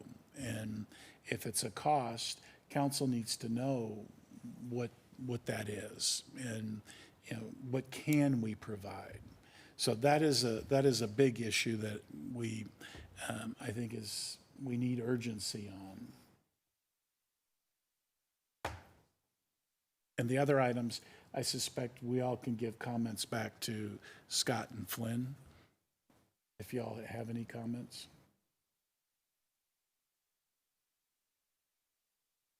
Yeah. Well, you go. Sorry, so, I mean, we're going to have this discussion next council meeting. So can the things that Councilmember DeHart just raised, can that be added to this discussion next week? Yeah, I think we absolutely can do that. We can talk about the connections with the animal shelter. Obviously, keeping the access center open longer, we can talk to Martha's Village. There's going to be a cost to it, and we'll have to talk about what the cost is going to be, and then figure out where the money's going to come from. But we can, in the next couple weeks, we can work on that. Great. Sorry, just to clarify, so is that just the Navigation Center, or will the findings of the work group be part of this presentation? What we Or are have they on the separate? agenda is a presentation from Martha's Village and Kitchen. I will talk to them about, presumably what they've done in the past is talked about how things are going, what issues that they're having, you know, that sort of thing. And it's a good opportunity for council members to engage with them about, you know, how things are going. We can certainly, council members can talk to them also about the report that Councilman DeHart is talking about.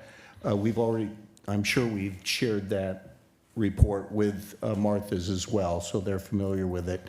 We can have them address those items in the report as well. But it's not, Martha's already answered.